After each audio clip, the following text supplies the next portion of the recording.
The Principle of Mentalism. For thousands of years, people have looked up at the stars and asked the same question. What is all of this? What is this world we live in? What is reality itself?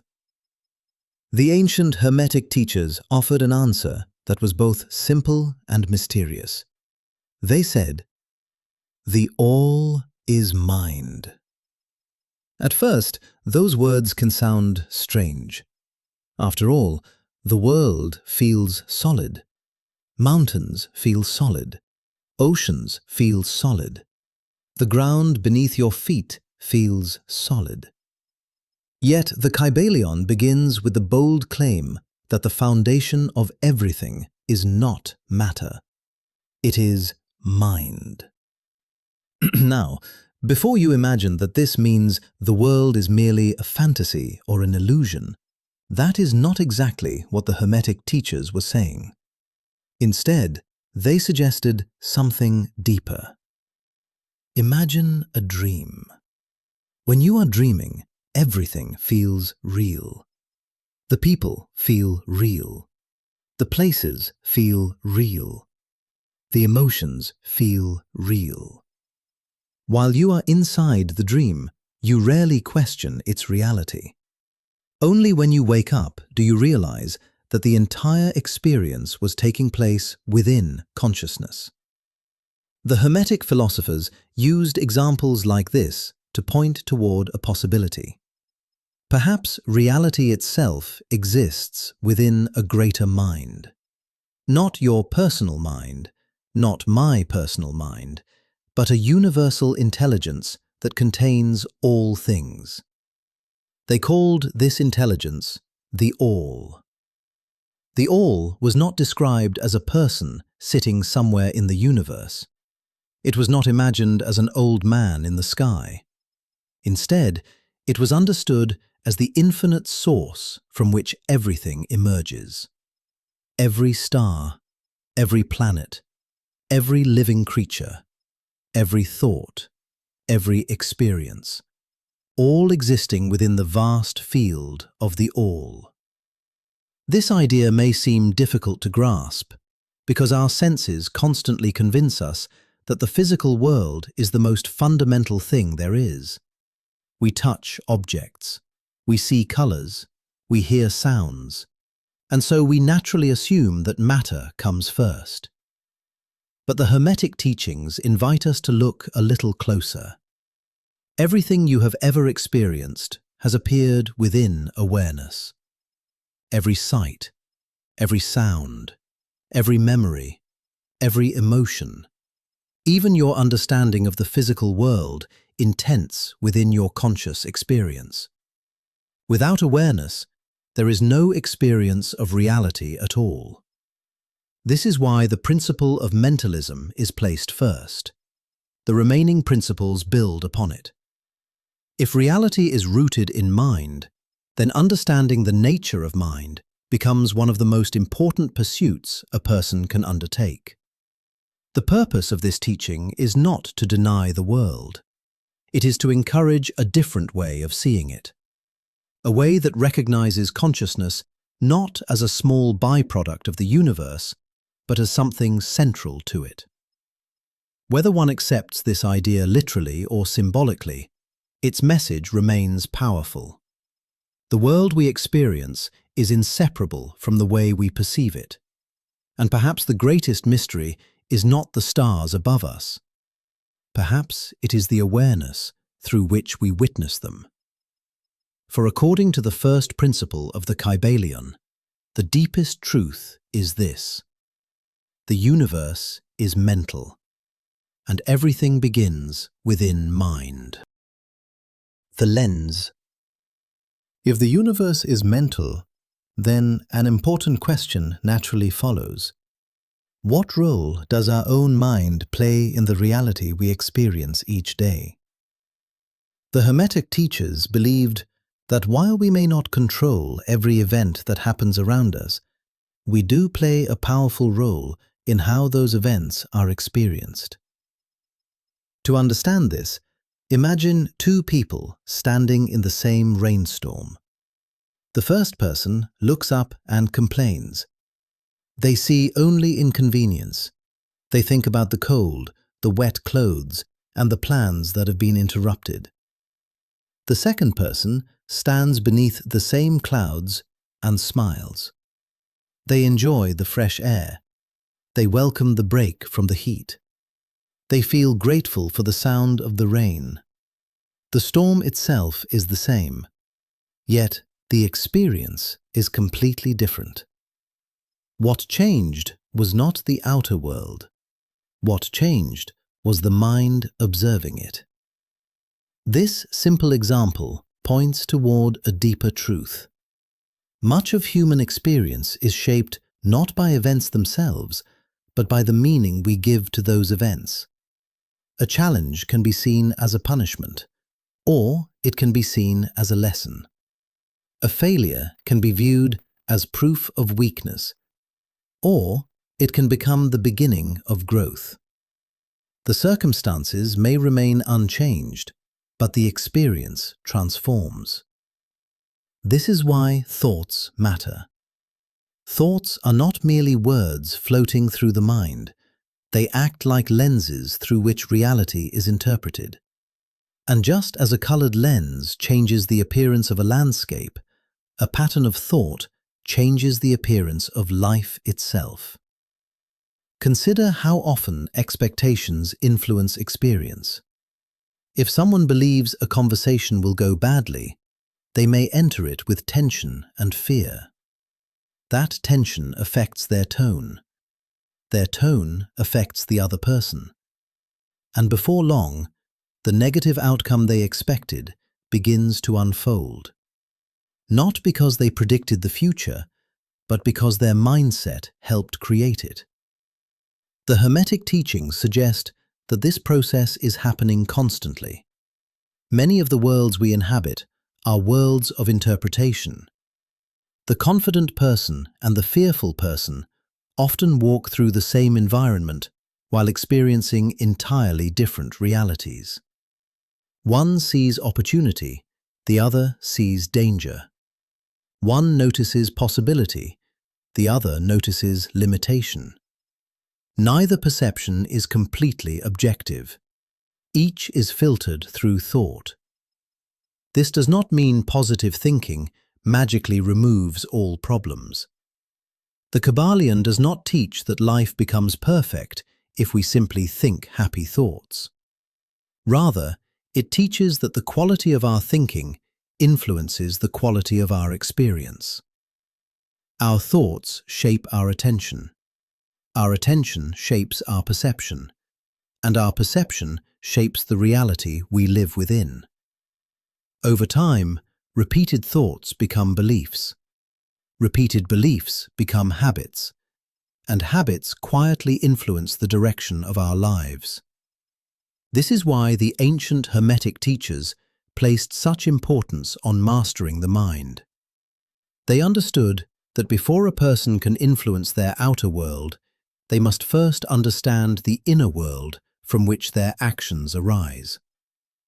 Because the reality we experience is not only shaped by what happens to us, it is also shaped by the thoughts through which we interpret what happens. And for that reason, every transformation begins within. The dream analogy. There is a reason why so many spiritual traditions speak about dreams. For thousands of years, philosophers, mystics, and seekers have looked at the dream world and wondered whether it might reveal something important about reality itself. The Hermetic teachers were no different. They often used dreams as a way of helping students understand the principle of mentalism. Think about what happens when you fall asleep. A new world appears. You may find yourself walking through a city. You may meet people. You may feel joy, fear, excitement, or wonder. You may hear voices, see landscapes, and experience events that seem completely real. And while the dream is happening, you usually accept it without question. the dream becomes your reality. Only later, when you wake up, do you realize that everything you experienced was taking place within consciousness. The streets, the people, the conversations, the emotions. All of it arose within the mind. Now, the Hermetic philosophers were not saying that waking life is simply a dream. They understood that the physical world follows consistent laws and possesses a stability that ordinary dreams do not. Yet, they believed the comparison was still valuable, because both experiences share one important feature. They are known through awareness. Whether you are dreaming at night or walking through your daily life, every experience appears within consciousness. You never step outside awareness to observe reality directly. You always encounter reality through the experience of being conscious. This realization can feel strange at first. Most people spend their lives focused on the objects they perceive: the car passing by, the sound of music, the face of a friend, the stars in the night sky. But the Hermetic teachings invite us to turn our attention towards something we often overlook: the awareness that makes all of those experiences possible. Without awareness, there is no sight, no sound, no memory, no experience of any kind. In this sense, awareness is always present. It is the silent background behind every moment of life. The dream analogy reminds us how 119 appearances can be. While dreaming, we rarely stop and ask ourselves whether the experience is real. We simply become absorbed in the story. The Hermetic teachers suggested that people often do the same thing in waking life. They become so caught up in events, worries, ambitions, and distractions that they forget to examine the deeper nature of the experience itself. The purpose of this teaching is not to make us doubt everything around us. It is meant to encourage curiosity, to invite us to look beyond appearances, to ask deeper questions about the nature of existence. What is awareness? Why does experience exist at all? And what is the relationship between consciousness and the universe? The Kybalion does not provide simple answers to these mysteries. Instead, it points toward them, like a finger pointing toward the moon. The dream analogy is one such pointer. It reminds us that reality may be far more mysterious than it first appears. And perhaps the greatest mystery is not the world we see, but the consciousness through which we see it. The power of assumption. Imagine wearing a pair of glasses your entire life. Not ordinary glasses, but glasses that quietly color everything you see. You might not even realize you are wearing them, because they have been there for so long. According to the Hermetic teachings, assumptions work in much the same way. They become invisible filters through which we experience reality. An assumption is simply something we accept as true, sometimes consciously, more often unconsciously. We assume what kind of person we are. We assume what other people are like. We assume what is possible, and we assume what is impossible. These assumptions often form so early in life that we stop questioning them. They become part of the background, quietly influencing our choices, our emotions, and our expectations. Consider a person who assumes that people cannot be trusted. As they move through life, they may become cautious. They may keep others at a distance. They may notice every small sign of dishonesty, because that is what their attention is looking for. Now imagine someone who assumes that most people are fundamentally kind. That person may approach the world differently. They may be more open, more willing to connect, more likely to notice acts of generosity. Both individuals live in the same world, yet their experiences can feel remarkably different. The Hermetic philosophers observed that the mind tends to seek evidence for what it already believes. not because reality is being magically altered, but because attention naturally moves toward what seems important. If you expect rejection, you may notice every sign of disapproval. If you expect opportunity, you may notice possibilities that others overlook. In this way, assumptions can become self-reinforcing. A belief influences perception. Perception influences behavior. Behavior influences outcomes, and those outcomes often strengthen the original belief. This process happens so quietly that many people never see it occurring. They assume their beliefs are merely describing reality, when in fact, those beliefs may also be helping shape their experience of it. The Hermetic teachings encourage us to examine these hidden assumptions, not to reject them all, but to become aware of them. Because awareness creates choice, and choice creates freedom. When we begin questioning our assumptions, we discover that many of them are not permanent truths. They are simply stories we have repeated often enough to believe. Some of those stories help us, others limit us. Some open doors, others quietly keep them closed. The first step toward mastering the mind is learning to notice the assumptions beneath our thoughts. Because once they become visible, they no longer control us from the shadows. And perhaps that is where true transformation begins, not by changing the world outside us, but by becoming aware of the beliefs through which we see it. Inner dominion. So far, we have explored a fascinating idea, the idea that reality is deeply connected to mind, that thoughts influence perception, that assumptions color experience, and that awareness may be more fundamental than we often realize. But an important question remains. What do we actually do with this knowledge? The Hermetic teachers were not interested in philosophy for its own sake. They believed knowledge should be practical, something that could be applied to everyday life.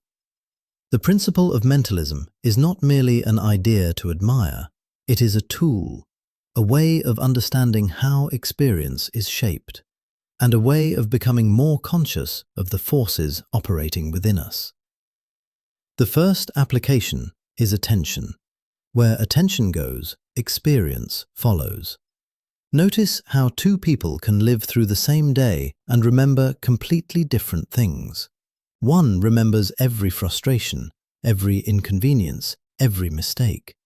The other remembers moments of beauty, a kind smile, a warm conversation, the sunlight passing through a window.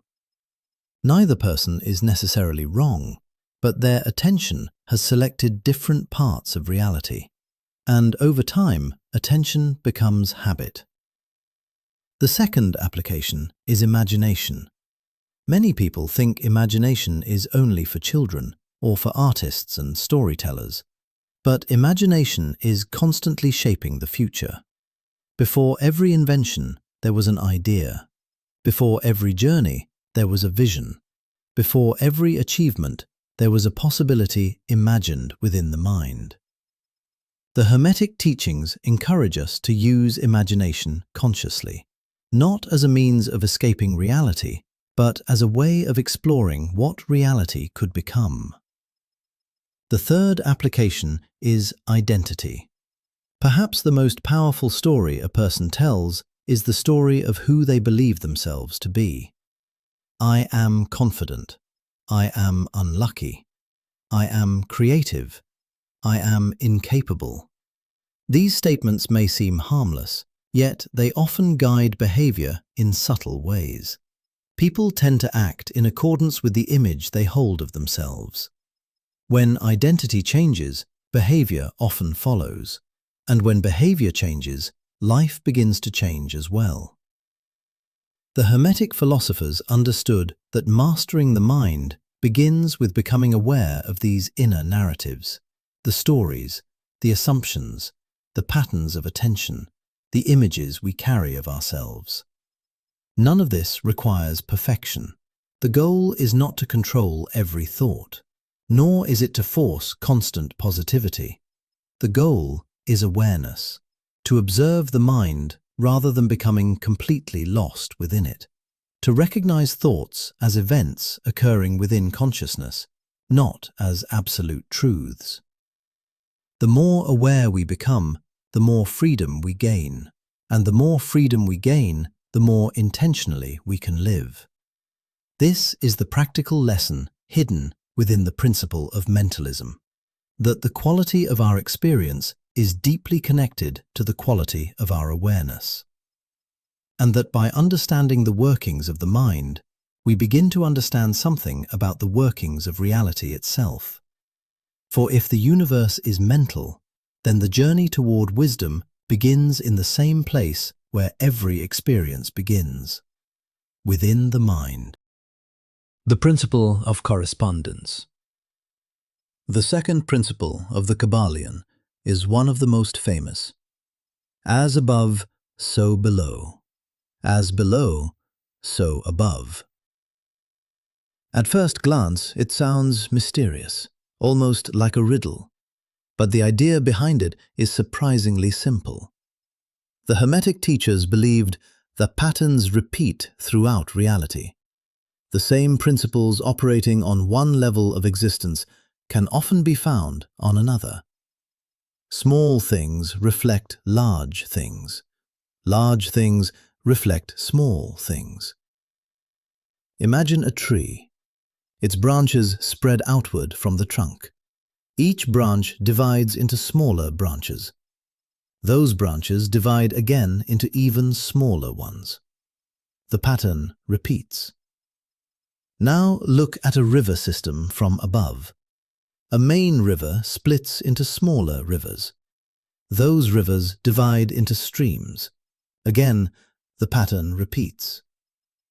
Nature is filled with these echoes, the same design appearing at different scales, the same structure wearing different forms. This is the essence of correspondence. Reality is not a collection of disconnected pieces. It is a network of repeating patterns. The Hermetic philosophers observed this everywhere. They saw cycles in nature, cycles in human behavior, cycles in civilizations. Growth, decline, death, renewal. The pattern repeats. Day becomes night. Night becomes day. Winter becomes spring. Spring becomes summer. The rhythm changes, but the principle remains. The teaching goes deeper than nature. It suggests that the outer world often reflects the inner world. A mind filled with confusion tends to create confused actions. A mind filled with clarity tends to create clearer results. This does not mean every event is a mirror of your thoughts. Life is more complex than that. But the state of your inner world influences how you engage with the outer one. A fearful person often sees obstacles first. A confident person often sees opportunities first. The environment may be identical. The interpretation is not. The Hermetic teachers believed that by studying one level of reality, we can learn about another. To understand the universe, study yourself. To understand yourself, study nature. The patterns are often the same, only the scale changes. This is why correspondence was considered a key to hidden knowledge. Instead of memorizing endless facts, the student learns to recognize patterns, and once a pattern is understood, it can be seen almost everywhere. That is the meaning of the ancient phrase, as above, so below. The universe repeats itself, and those who learn to see the pattern begin to see the order hidden beneath the surface of reality. Recurring patterns. Once you begin looking for patterns, they appear everywhere. Not because they were hidden, but because most people never stop to notice them. The Hermetic teachers believed that reality is built on recurring designs. The same principles appear again and again, from the smallest things to the largest. Consider your own life. A single day often resembles a lifetime.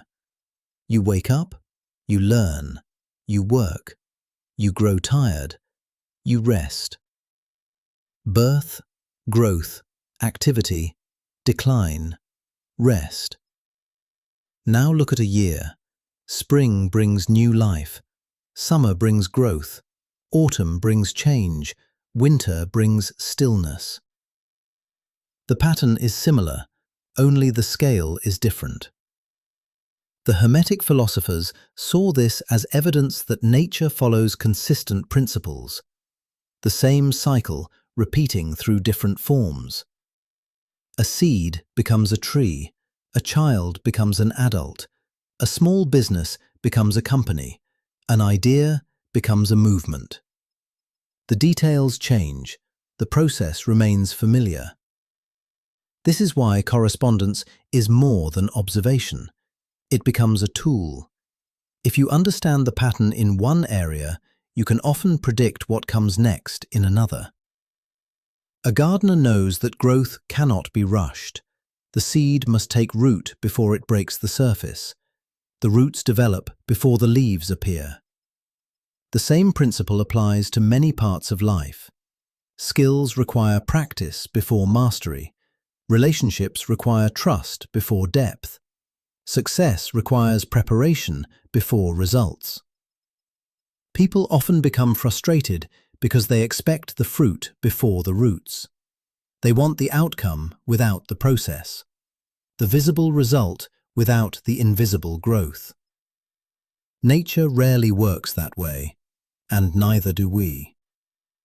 The Hermetic teachers encouraged students to observe these recurring patterns, not merely to admire them, but to learn from them. If cycles repeat, then periods of difficulty are not permanent. If growth follows preparation, then today's effort may become tomorrow's result. If decline is part of the cycle, then renewal may not be far behind. The pattern offers perspective. It reminds us that moments are rarely isolated. They are often part of something larger. A wave rises, a wave falls, another wave rises. The ocean continues. The same principle can be found in nature, in history, and in our own lives. The forms change, the scale changes, but the pattern remains. And according to the principle of correspondence, the more clearly we see those patterns, the more clearly we understand the universe itself. As above, so below. Most people spend their lives trying to change the world around them. A better job, a better relationship, more money, more success, more certainty. Yet the Hermetic teachers taught that lasting change often begins somewhere else, within. The principle of correspondence suggests that the outer world and the inner world are connected. Not identical, connected.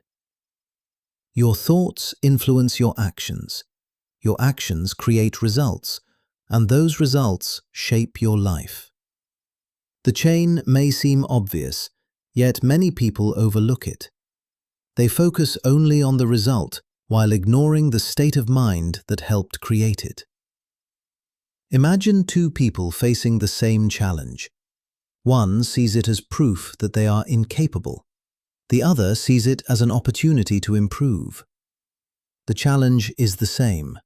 The response is different, and over time, the outcomes begin to diverge. The first person may avoid risk, avoid learning, avoid growth. The second person may experiment, adapt, keep moving forward. Years later, their lives may look completely different, not because they were given different opportunities, but because they responded to those opportunities differently. The Hermetic philosophers observed this principle everywhere. A disorganized mind often produces disorganized actions. A focused mind often produces focused actions. A fearful mind often creates hesitation. A confident mind often creates movement. The inner state becomes visible through behavior, and behavior shapes the outer world. This is not a claim that every event is under your control. Storms happen, accidents happen, loss happens. Life contains countless factors beyond individual influence.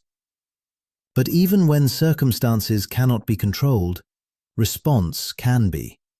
And response often determines what happens next. Two people can experience the same setback. One remains trapped by it. The other learns from it. The event is identical. The meaning is different.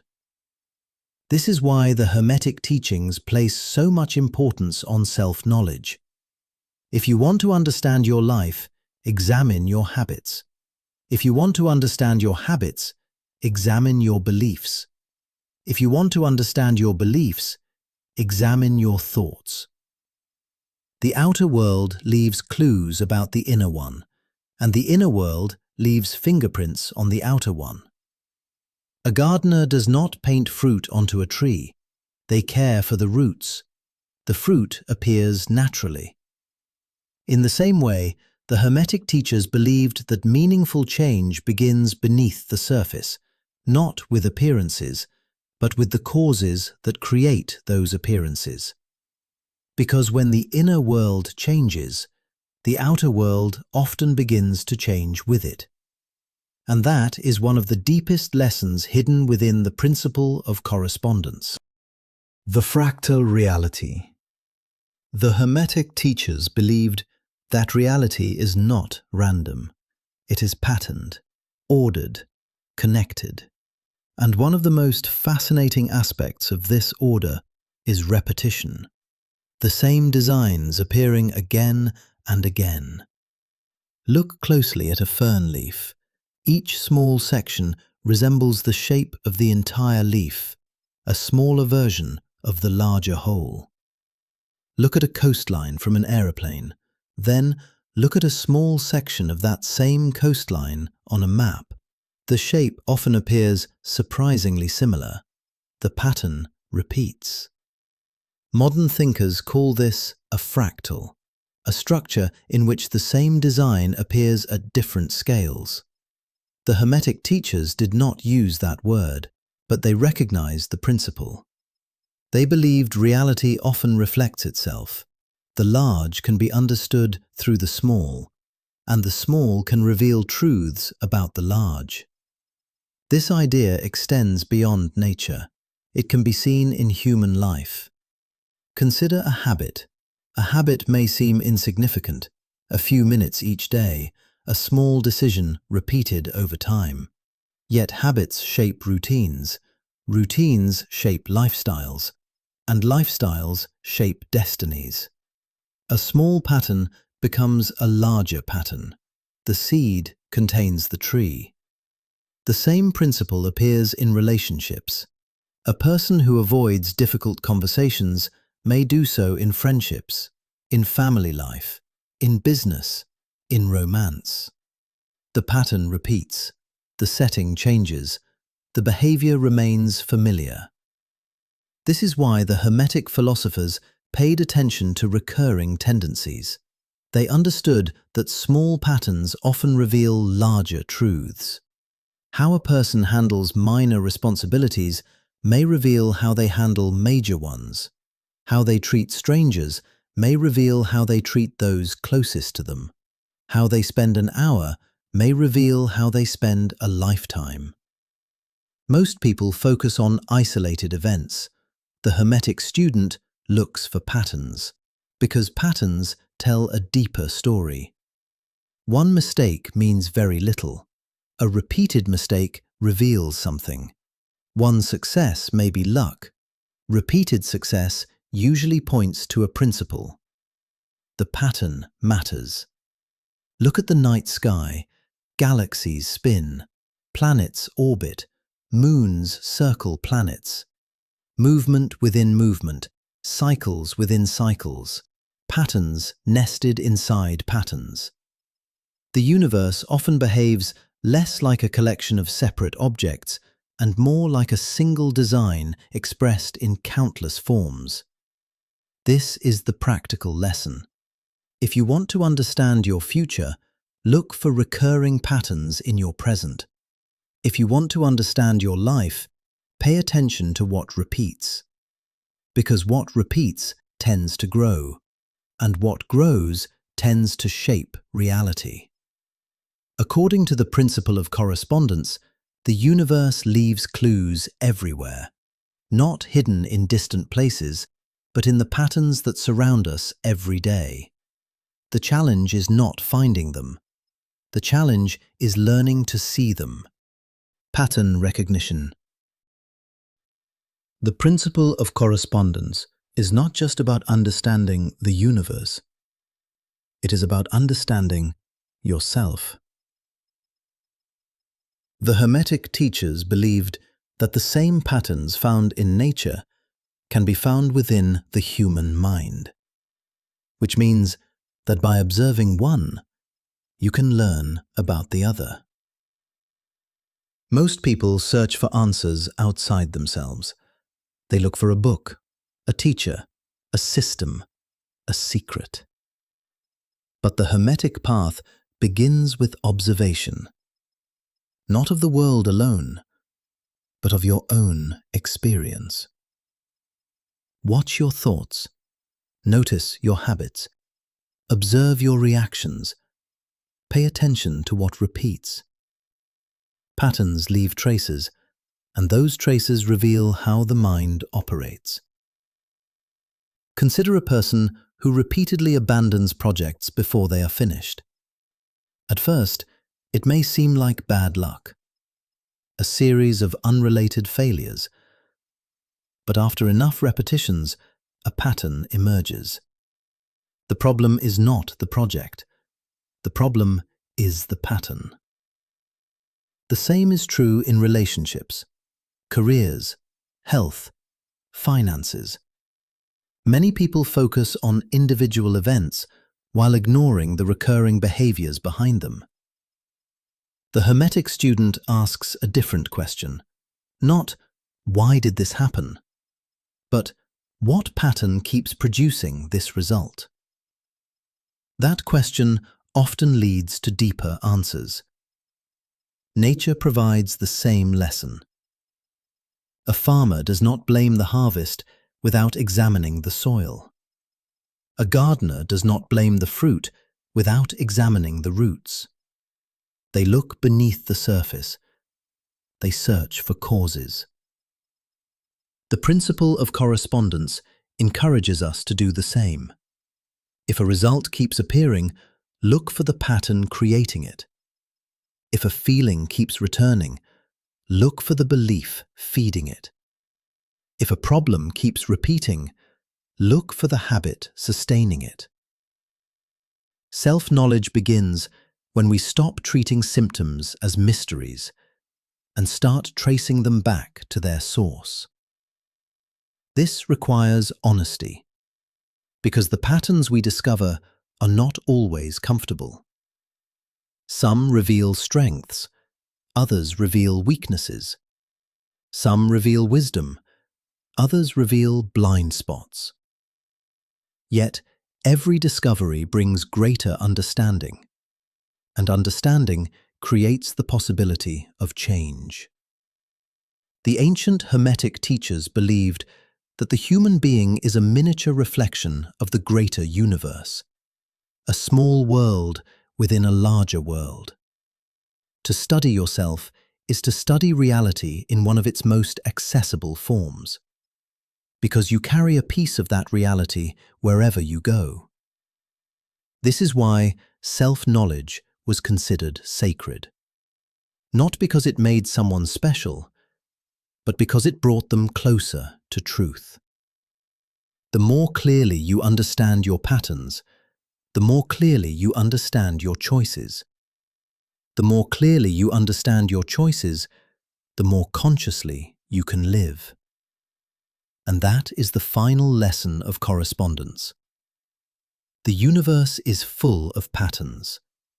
Some appear in the stars, some appear in nature, some appear in history, and some appear every day within your own mind.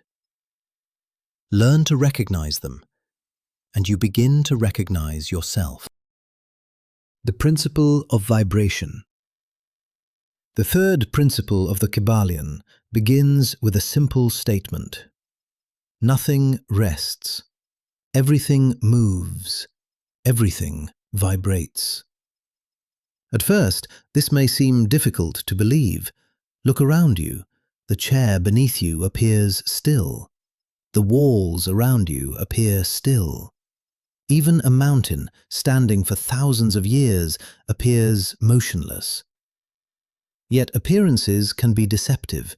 Watch a cloud drifting across the sky. The movement is obvious.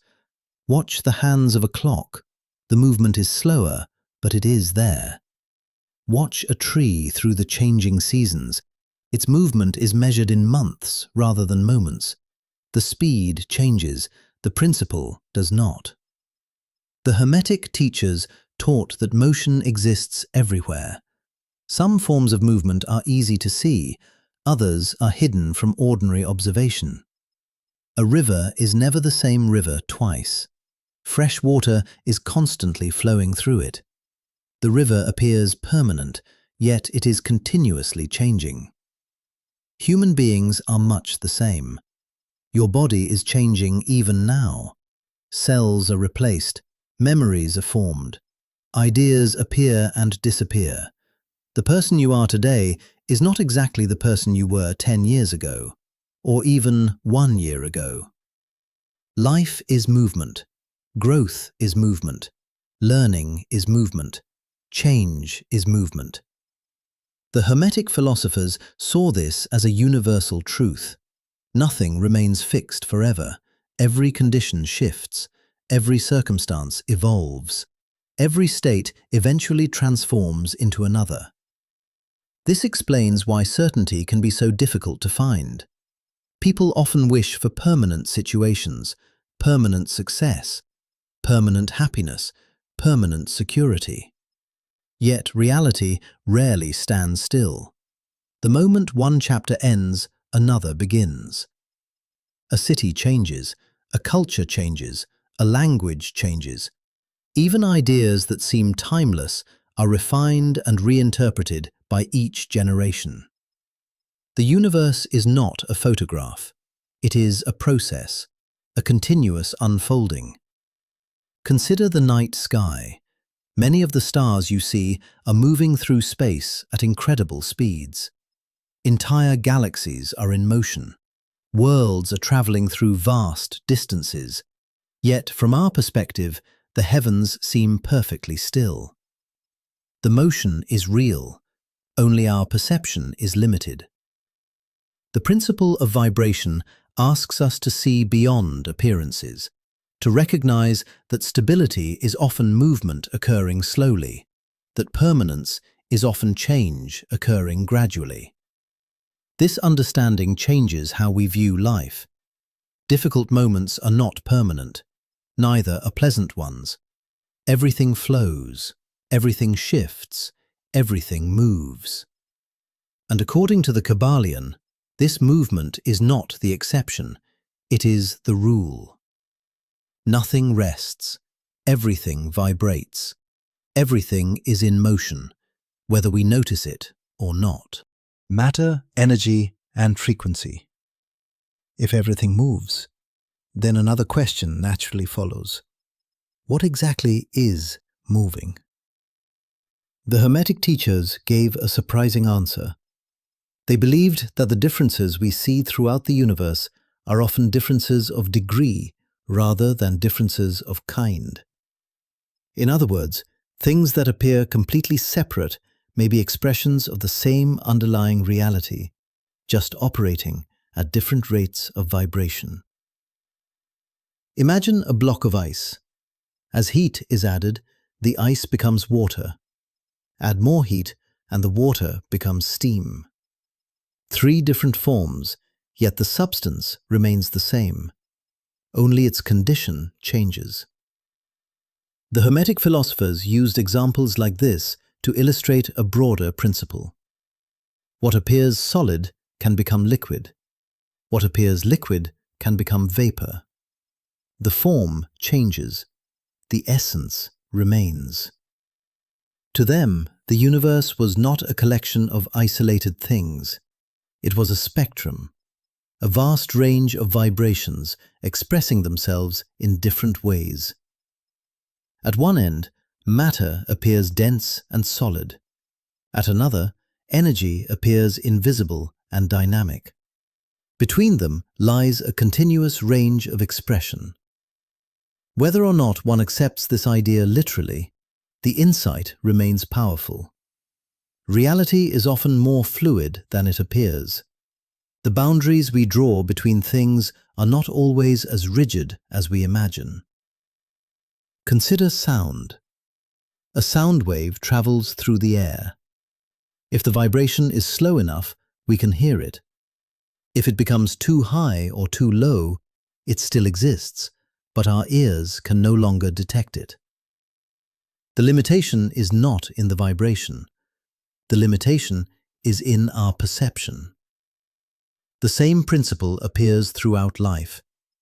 There are forces shaping our world that we cannot see directly. Gravity, magnetism, radio waves, the signals carrying information across the planet. Invisible does not mean non-existent. The Hermetic teachers encourage students to remain humble about what they perceive. Human senses reveal only a small portion of reality.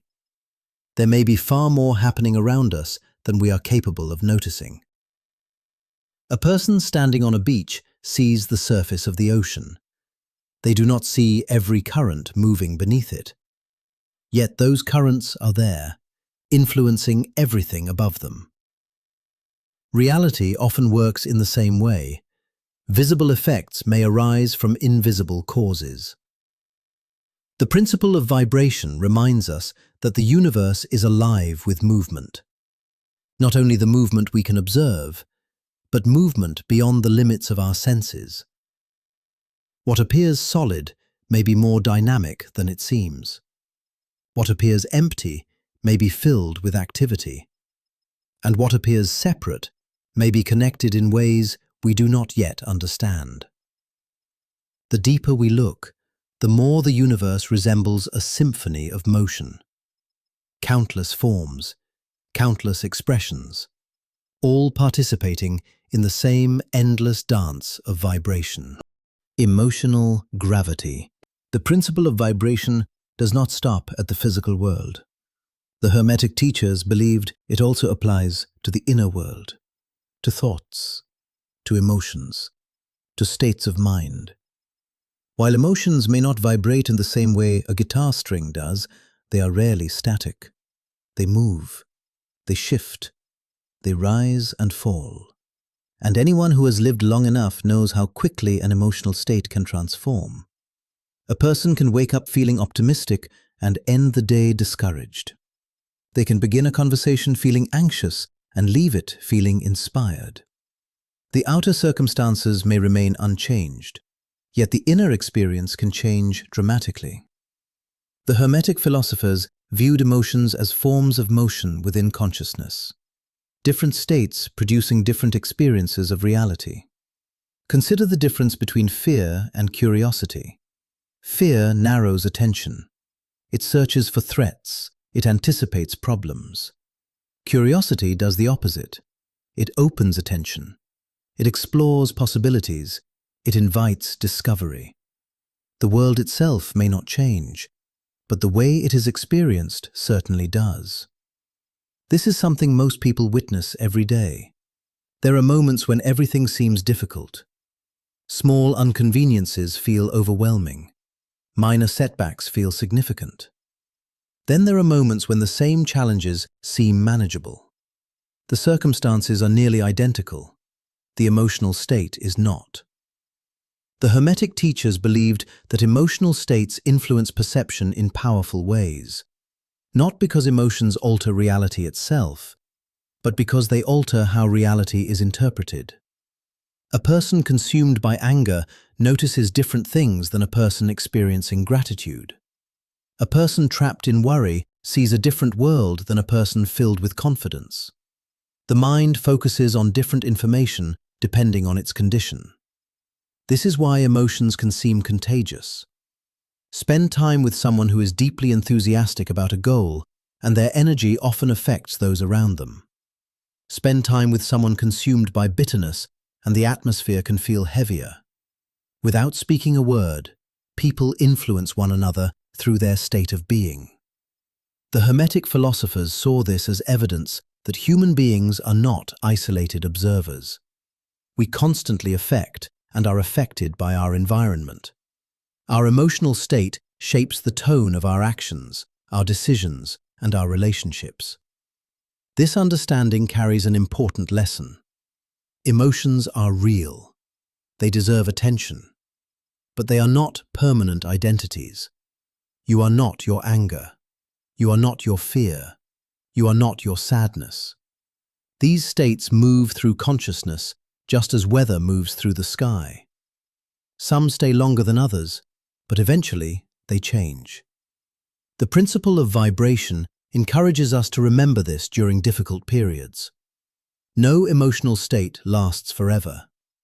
No season of life remains unchanged. Everything moves, everything shifts, everything transforms. And being emotions are part of that movement, today's state does not have to become tomorrow's destiny. The storm passes, the tide changes, the mind settles, and a new state takes its place. That is the nature of vibration, and that is the nature of life itself. State shifting. If emotions and mental states are constantly changing, then an important question arises.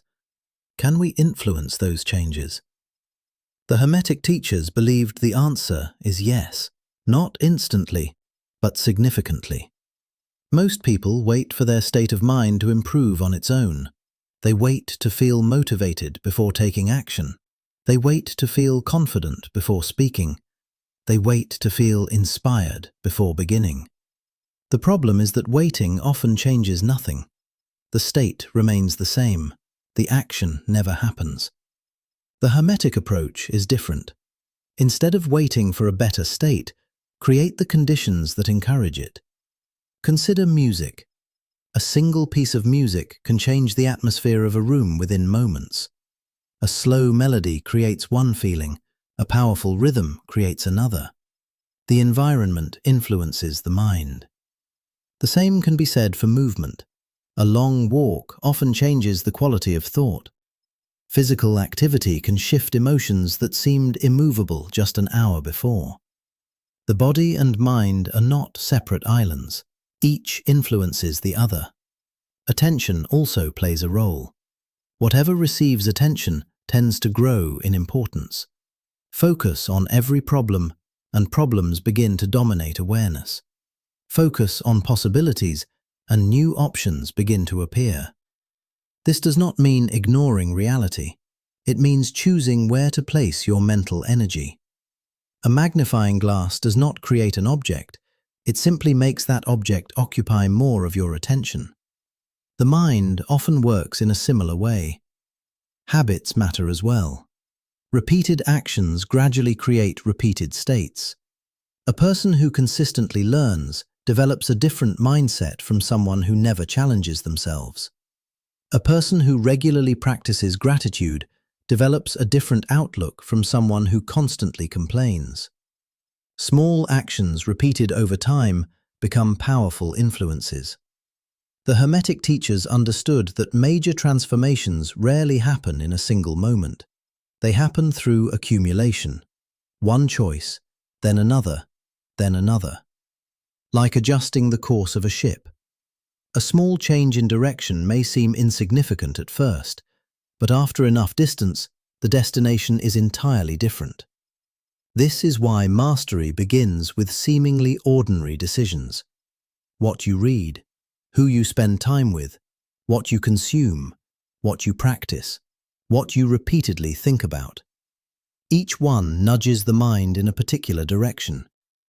Many people believe their state of mind simply happens to them. The Hermetic philosophers disagreed. They believed that while we cannot control every circumstance, we can influence many of the conditions that shape our experience. And influence, applied consistently, becomes power. The lesson is not that you can command every emotion. The lesson is that you are not powerless before them. Your state can change. Your perspective can change. Your direction can change. And often those changes begin with the smallest of choices. Master frequency. The principle of vibration teaches that everything moves. Thoughts move. Emotions move. Circumstances move. Life itself is movement. But the deepest lesson is not simply that things change. It is that we can become aware of those changes as they happen. Most people are pulled through life unconsciously. When anger appears, they become anger. When fear appears, they become fear. When anxiety arrives, it takes control of their attention. The emotion enters, and the person follows. The Hermetic teachers believed there was another possibility: to observe the state without becoming completely identified with it. Imagine standing beside a river. You watch the water pass.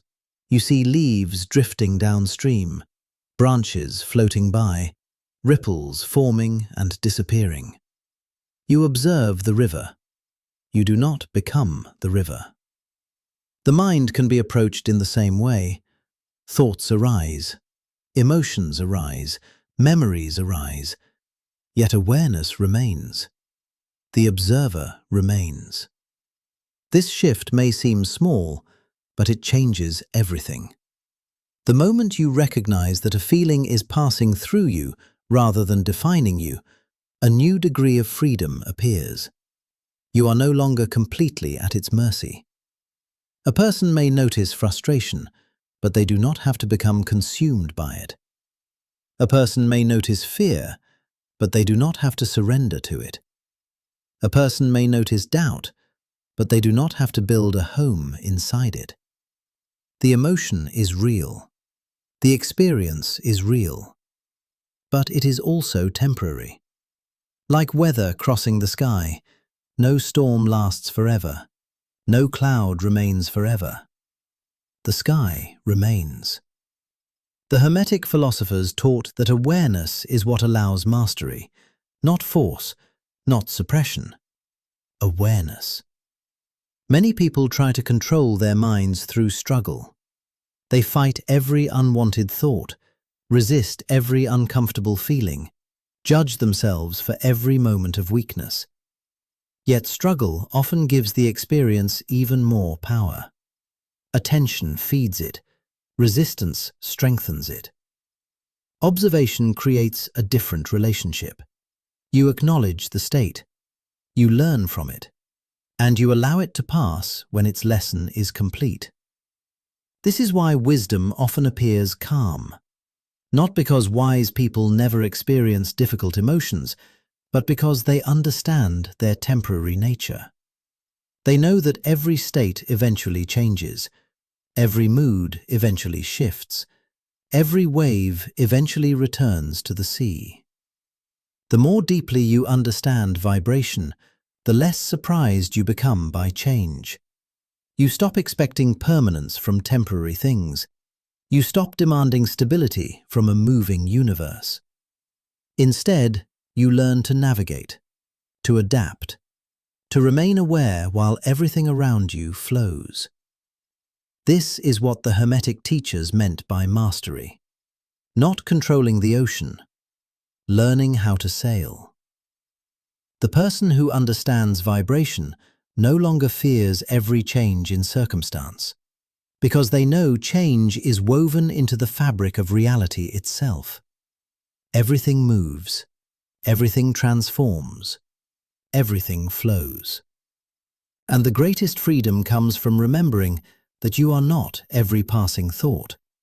You are not every passing emotion. You are the awareness that witnesses them. And from that awareness, true mastery begins. The Principle of Polarity. The fourth principle of the Kybalion begins with a surprising claim. Opposites are not truly separate. They are different degrees of the same thing. At first, this sounds impossible. After all, what could be more different than hot and cold, or light and darkness, or success and failure? Yet the Hermetic teachers asked a simple question. Where does cold end and heat begin? There is no clear line, no exact point where one suddenly becomes the other, only a gradual transition, a continuous scale. The difference is not one of kind, it is one of degree. Imagine a dimmer switch in a room. At one end, the room is dark. At the other, it is bright. Between those two extremes are countless levels of light. Darkness and light appear opposite, yet both exist on the same spectrum. The Hermetic philosophers believed many things in life work this way, not as separate forces, but as different positions along a continuum. Consider confidence and insecurity. Most people treat them as opposites. One person is confident, another is insecure. But in reality, there are countless shades between them. A person may feel secure in one area of life and uncertain in another. The state is not fixed. It shifts. The same principle applies to courage and fear. People often imagine courage as the absence of fear. Yet courage frequently exists alongside fear. The two are connected, not separate. Without fear, courage would have no meaning. The relationship itself reveals their connection. The Hermetic teachings encourage us to look beyond labels, to see the underlying spectrum beneath apparent opposites. This changes how we think about transformation. If two states are completely separate, moving from one to the other seems impossible. But if they are positions on the same scale, movement becomes possible. A person does not need to leap from fear to complete confidence overnight. They simply move one step along the spectrum, then another, then another. This is why polarity is often linked to personal growth. The principle suggests that change is less about becoming something new and more about shifting position. A room can become brighter, water can become warmer, a skill can become stronger. The process is gradual. Nature rarely moves in sudden extremes. It moves through degrees. The Hermetic philosophers saw the universe as a vast collection of spectrums. Everywhere they looked, apparent opposites seemed connected by invisible bridges, not enemies, not contradictions, different expressions of the same underlying reality. The lesson is simple. What appears divided may be connected. What appears opposite may belong to the same scale. And once you recognize the spectrum, you begin to see possibilities where before you saw only limitations. Because if two extremes belong to the same continuum, then movement between them is always possible. The spectrum. If opposites are connected, then why does conflict exist? Why do people disagree so strongly? Why do nations divide? Why do families argue? Why do individuals become trapped in inner battles? The Hermetic teachers believed the answer lies in polarity itself. People often mistake different degrees for entirely different realities. Imagine a mountain. Two travelers stand on opposite sides. One sees the sunrise, the other sees the shadow. Each describes what they see, each believes they are correct, and both are. The conflict begins when one assumes their perspective is the whole picture. Much of human disagreement follows this pattern. People observe different parts of reality, then mistake their viewpoint for reality itself. One person values freedom above all else, another values security. One values tradition, another values innovation. These positions often appear incompatible, yet they exist on the same spectrum. Each emphasizes a different aspect of the same human need. The Hermetic philosophers understood that polarity creates tension, but tension is not necessarily a problem. In fact, many useful things depend upon it.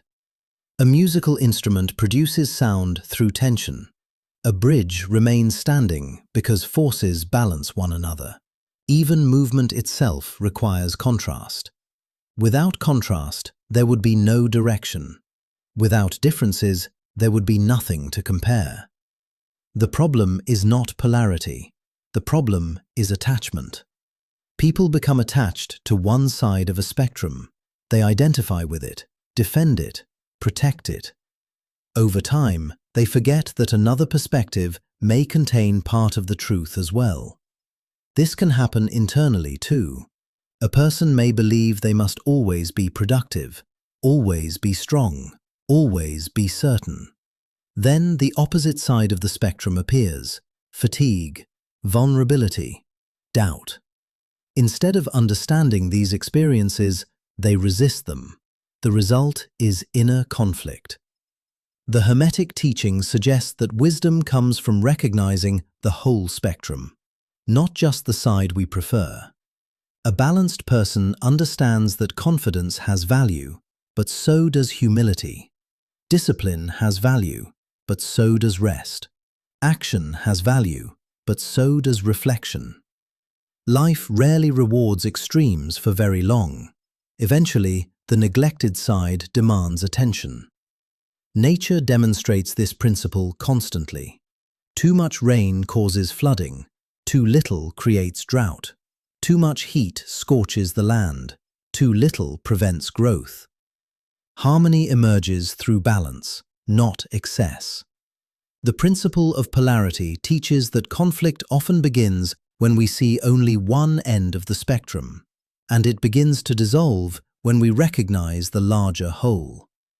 This does not mean every opinion is equally true, or every choice equally wise. It means reality is often more complex than simple opposites suggest. The person who understands polarity stops asking which side is right, and begins asking, what larger spectrum am I looking at? Because many conflicts are not battles between separate forces. They are struggles between different degrees of the same thing. Mental alchemy. The principle of polarity contains an idea that fascinated Hermetic students for centuries: the possibility of transformation. Not the transformation of metal into gold, but the transformation of the mind. The ancient Hermetic teachers called this process mental alchemy, the art of changing one state into another. To understand the idea, consider a radio. A slight turn of the dial changes the station. The device remains the same, yet the experience becomes completely different. The Hermetic philosophers believed the human mind works in a similar way. Most people treat emotions as fixed realities. If they feel discouraged, they assume discouragement is the truth. If they feel anxious, they assume anxiety is the truth. If they feel angry, they assume anger is justified. The emotion becomes the entire landscape. But emotions are often positions on a spectrum, and positions can change. A person overwhelmed by uncertainty may gain knowledge. Knowledge creates understanding. Understanding creates confidence. The external situation may remain unchanged, yet the inner state has shifted. A person carrying resentment may begin to understand another person's perspective. That understanding softens the resentment. What once felt rigid becomes flexible. The transformation is not instant, but it is real. This is the heart of mental alchemy. Not suppressing one state, not pretending it doesn't exist, transforming it through awareness and understanding. The Hermetic teachers warned against fighting emotions directly. A person who constantly battles fear often strengthens it. A person who obsesses over doubt often gives it more attention. Whatever occupies the center of awareness tends to grow. Instead of resistance, they recommended redirection. Move gradually toward a different point on the spectrum. Imagine standing in a dark room. You do not remove darkness with a shovel. You introduce light. And as light increases, darkness recedes naturally. The principle is simple. Focus on what you wish to cultivate rather than what you wish to eliminate. Want more confidence? Practice competence. Want more peace? Create moments of stillness. Want more clarity? Seek understanding. The desired state becomes stronger through attention and repetition. Over time, the mind develops new habits, new reactions, new perspectives. This is why the Hermetic philosophers viewed mastery as a gradual process, not a dramatic breakthrough, a refinement, a steady adjustment of one's inner condition. Just as a sculptor shapes stone through countless small movements, a person shapes their character through countless small choices. Each thought, each action, each response. Together, they alter the direction of a life. The true alchemist does not seek to control the world. They seek to understand themselves, because they know that every lasting transformation begins from within. And according to the principle of polarity, every state contains the possibility of another. Fear contains the possibility of courage. Confusion contains the possibility of clarity. Despair contains the possibility of hope. The spectrum is already there. The question is whether we choose to move along it. Hidden unity. The deeper the Hermetic philosophers looked into reality, the more they arrived at the same conclusion. Separation is often an appearance. Unity is often the deeper truth. This idea sits at the heart of the principle of polarity. What appear to be opposites may actually be connected expressions of a single thing. Consider the ocean. On the surface, thousands of waves rise and fall. Some are large, some are small. Some move quickly, others move slowly. Each wave appears separate, yet every wave belongs to the same ocean. The differences are real, but so is the underlying unity. The Hermetic teachers believed many of life's divisions follow the same pattern. People focus on distinctions. They notice categories, labels, boundaries. And while these distinctions can be useful, they are not always the whole story. Take the changing seasons. Spring and autumn seem entirely different. One brings growth, the other brings release. Yet both are part of the same cycle. Neither can exist without the other. Each plays a role in the larger process. The same can be said of many human experiences. Strength and vulnerability, speaking and listening, independence and connection. These qualities often appear to compete, yet a balanced life requires all of them. Problems arise when we become trapped in one side of a polarity, when we cling to one extreme and reject the other. A person who never rests eventually loses effectiveness. A person who never acts remains stuck. A person who never questions themselves stops growing. A person who questions everything loses direction. Wisdom is not found at the extremes. It is found in understanding the relationship between them. The Hermetic philosophers observed that reality often functions through complementary forces, not enemies, partners. like the inhale and exhale of a breath. Neither is superior. Both are necessary. Look closely enough, and many opposites begin to reveal an unexpected connection. The peak of one cycle often becomes the beginning of another. An ending creates a beginning. A challenge creates growth. A limitation inspires creativity. Life has a remarkable way of weaving apparent contradictions into a larger whole. This does not mean every conflict is an illusion, or every difference insignificant. The differences matter, but they may exist within a greater unity. A map contains many countries, yet all exist on the same planet. A symphony contains many notes, yet all belong to the same piece of music. The Hermetic teachings invite us to look beyond the surface divisions and search for the underlying connection, to ask not only how things differ, but how they relate. Not only what separates them, but what joins them together. Because the principle of polarity suggests that beneath many of life's opposites lies a hidden unity, a larger pattern, a deeper harmony. And those who learn to recognize that unity often find themselves seeing the world in a very different way. Turning lead. Understanding a principle is one thing. Applying it is another. The Hermetic teachers were not interested in theory alone. They wanted knowledge that could be used, knowledge that could change the quality of a person's life. This is where mental alchemy becomes practical, not as an abstract philosophy, but as a daily practice. Every day, life presents situations that test our state of mind. A criticism, a setback, a disappointment, an unexpected obstacle. The question is not whether these experiences will occur. The question is how we respond when they do. Most reactions happen automatically. Someone speaks harshly and anger appears. Something goes wrong and frustration follows. Plans collapse and discouragement takes over. The response feels immediate, almost mechanical. But the principle of polarity suggests another possibility. A pause, a moment of awareness between the event and the reaction.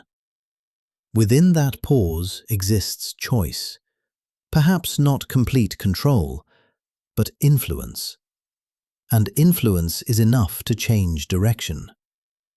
Imagine a sailor caught in a strong wind. They cannot command the wind to stop, but they can adjust the sails. A small adjustment changes the course of the vessel. Life often works the same way. We cannot control every circumstance, but we can influence how we meet those circumstances. A mistake can become a lesson. A delay can become an opportunity to prepare. A failure can become feedback. The event remains the same. The interpretation changes. This is not about pretending that pain is pleasant, or convincing yourself that every difficulty is a blessing. The Hermetic teachers did not advocate self-deception. They advocated perspective, the ability to see more than one possibility within a situation. A challenge may contain a hidden opportunity. A loss may reveal what truly matters. A period of uncertainty may encourage growth that comfort never could. The person practicing mental alchemy learns to look beyond first impressions, to search for the larger lesson, the broader view, the deeper meaning. This skill becomes more valuable with time, because life is filled with events we cannot predict. Markets change, relationships change, circumstances change. The person who depends entirely on external conditions will always feel unstable. The person who develops inner flexibility becomes far more resilient. A tree survives storms not because it is rigid, but because it bends. It adapts. It moves with the forces around it. Strength is often found in flexibility, not resistance. This is the practical lesson hidden within the principle of polarity. The ability to transform experience by changing your relationship to it. Not by denying reality, but by seeing more of it. Every challenge contains multiple possibilities. Every moment contains multiple interpretations. Every situation exists on a spectrum wider than it first appears. And the more consciously you move along that spectrum, the more skillfully you navigate life itself. That is the art of turning lead, not changing metal into gold, but transforming the ordinary experiences of life into wisdom. And if you manage to make it here, leave a like and subscribe for more wisdom for your bedtime. Next, the pendulum, the principle of rhythm, where the Kybalion introduces one of its most practical ideas. Everything swings, everything cycles, and nothing remains at one extreme forever. The principle of rhythm. This principle explains why life rarely stands still, why fortunes rise and fall, why moods come and go, why periods of growth are often followed by periods of rest. The principle is rhythm. The Hermetic teachers described rhythm as a pendulum, a constant swing between one condition and another, forward and backward, outward and inward, upward and downward. Nothing remains at one extreme forever. Watch a pendulum move. As it swings to one side, it gathers momentum. Eventually, it slows, stops, and begins moving in the opposite direction. The farther it travels in one direction, the farther it tends to travel in the other. The Hermetic philosophers believed this pattern appears throughout reality, not only in physical motion, but in life itself. Periods of activity are followed by periods of recovery. Expansion is followed by contraction. Intensity is followed by stillness. The swing may take days, years, or even generations, but the pattern remains. Many people resist this reality.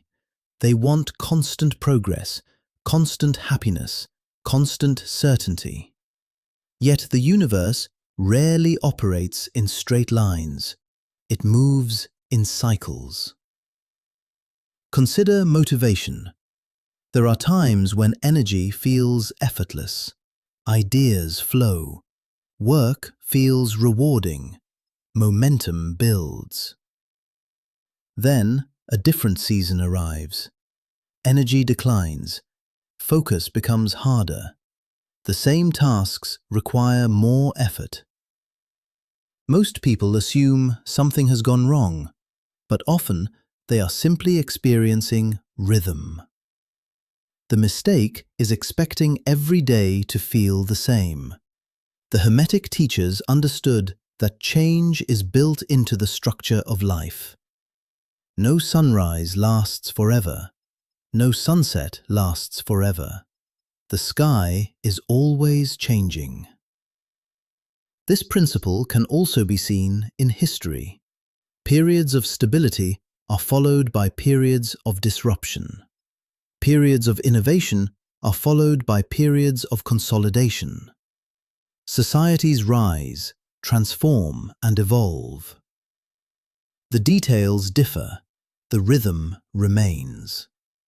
Understanding this principle changes the way we respond to life's fluctuations.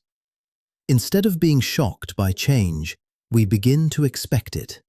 Instead of fearing every downturn, we recognize it as part of a larger cycle. The farmer does not panic when winter arrives. Winter is not a mistake. It is part of the process. And because winter is part of the process, spring eventually follows. This is one of the most comforting insights of the Kybalion. No condition is permanent. No state lasts forever. The pendulum continues to move. Moments of difficulty pass. Moments of success pass. Everything flows from one condition into another. The wise person does not become overly attached to either extreme. They enjoy the highs without believing they will last forever, and they endure the lows knowing they will not last forever either. Because according to the principle of rhythm, life is not a straight path. It is a swing, a cycle, a pendulum in motion. And understanding that motion is the first step toward mastering it. Seasonal wisdom. If you want to understand rhythm, look to nature. Nature rarely hurries, yet everything gets done. Forests grow, rivers carve valleys, seeds become trees. Entire landscapes transform, not through constant action, but through cycles. Nature understands something many people forget. There is a time for growth, and there is a time for renewal. Both are necessary. Consider a fruit tree. During one season, it produces leaves, flowers, and fruit. It appears full of activity, full of life. Then another season arrives. The leaves fall, growth slows, the tree appears quiet. To an impatient observer, it may seem as though nothing is happening. But beneath the surface, essential processes continue. Resources are conserved, energy is restored, preparation is taking place. Without this quieter season, future growth would be impossible. The Hermetic teachers believed human life follows similar rhythms. There are seasons of building, seasons of learning, seasons of creating, and there are seasons of reflection, recovery, and reassessment. Problems often arise when people expect themselves to remain in a single season forever. A person may demand constant productivity, constant achievement, constant progress. But even the most fertile field requires periods of rest. In agriculture, farmers sometimes leave land untouched for a season, not because the soil has failed, but because the soil needs time to recover. The pause serves a purpose. Human beings are no different. Periods of rest are not always signs of weakness. Moments of reflection are not always signs of stagnation. Sometimes they are preparing the ground for future growth. Many of life's frustrations come from misunderstanding timing. People compare their current season to someone else's. They see another person's harvest and forget the years of preparation that came before it. They see the result, not the cycle. The Hermetic philosophers encouraged patience, not passive waiting, but trust in process. A seed does not become a tree overnight. A craft is not mastered in a week. A meaningful life is not built in a month. Growth unfolds according to its own rhythm. Look closely at the natural world. Nothing blooms all year. Nothing remains dormant forever. Everything has its season. The tide advances, then retreats. The moon waxes, then wanes. The landscape changes continuously, yet follows recognizable patterns. The wisdom lies in working with these cycles rather than fighting them, recognizing when it is time to push forward, and recognizing when it is time to pause. Both movements have value. Both serve a purpose.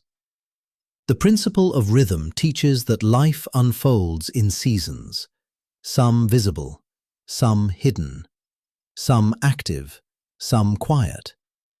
And often, the periods that appear least productive are preparing the conditions for what comes next. Because nature never wastes a season, and neither does life. Emotional tides. Just as the ocean rises and falls, so does the human mind. No emotional state remains forever. No feeling stays fixed. Yet many people live as though it should. When happiness arrives, they hope it never leaves. When sadness arrives, they fear it never will. Both assumptions misunderstand the nature of rhythm. Everything moves, including emotion. Think back to a difficult period in your life, a time when a problem seemed overwhelming, a time when the future felt uncertain. At the time, those feelings may have seemed permanent. Yet eventually, they changed. Perhaps the situation improved. Perhaps you adapted. Perhaps time altered your perspective. Whatever the reason, the emotional landscape shifted. What once felt overwhelming became manageable. What once felt urgent became distant. The tide moved. The Hermetic teachers believed that emotional movement is one of the clearest examples of rhythm in action. Energy rises, energy falls. Enthusiasm appears, enthusiasm fades. Focus sharpens, focus softens. These fluctuations are not signs that something is wrong. They are signs that you are human. The problem begins when people build their lives around temporary emotions. A person feels motivated and makes grand plans. Then motivation fades. The plans are abandoned. Another person feels discouraged and assumes progress is impossible. Yet a few days later, their perspective changes entirely. In both cases, a temporary state was mistaken for a permanent reality. The Hermetic philosophers advised caution when making decisions from emotional extremes. Not because emotions are useless, but because extremes rarely provide the full picture. At the peak of excitement, risks can seem smaller than they are. At the depth of discouragement, possibilities can seem farther away than they are. Neither extreme is the whole truth. This is why awareness matters. The more conscious you become of emotional rhythms, the less controlled you are by them. You begin to recognize the pattern. You notice that difficult feelings come and go. You notice that excitement comes and goes. You stop treating every emotional wave as a final verdict on your life. A sailor crossing the ocean does not panic because the water rises and falls. The movement is expected. It is part of the journey. The same perspective can be applied to the mind. Some days feel clear, others feel clouded. Some feel expansive, others feel narrow. The weather changes, the sky remains. Perhaps one of the greatest forms of wisdom is learning not to overreact to temporary states, to remain steady while the tides move around you. Not because you are emotionless, but because you understand the nature of rhythm. You understand that no wave lasts forever. No season remains forever. No emotional state holds power indefinitely. The tide will rise, the tide will fall, and then it will rise again. The more deeply you understand this truth, the more peacefully you move through the changing waters of life. Above the swing. The principle of rhythm raises an important question. If everything swings like a pendulum, are we simply carried along by it? Are we destined to rise and fall without control, to be pushed back and forth by every change in circumstance? The Hermetic teachers believed there was another possibility, a practice they called neutralization. Neutralization does not mean stopping the pendulum. The pendulum continues to move. The cycles of life continue. The seasons continue. What changes is your relationship to them. Imagine standing at the edge of a busy road. Cars rush past in both directions. The movement is constant, yet you are not being carried along with every vehicle. You remain where you are, observing. The traffic moves. You do not. The Hermetic philosophers believed awareness creates a similar distance from emotional swings. Without awareness, people are pulled into every reaction, every fear, every temptation, every passing mood. One compliment lifts them, one criticism crushes them, one success defines them, one setback discourages them. Their inner state rises and falls with every external event. Neutralization begins when a person learns to observe these movements rather than immediately identifying with them. A wave of anger appears. They notice it. A wave of anxiety appears. They notice it. A wave of excitement appears. They notice it. The experience is still felt, but it is no longer in complete control. This is not emotional suppression. The Hermetic teachings do not encourage becoming cold or detached from life. Quite the opposite. They encourage awareness, the ability to experience emotions without becoming imprisoned by them.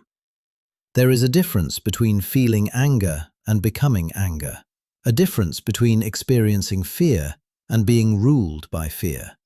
That difference is awareness. Many of life's regrets occur during moments when awareness disappears, a harsh word spoken in anger, a reckless decision made in excitement, a missed opportunity caused by fear.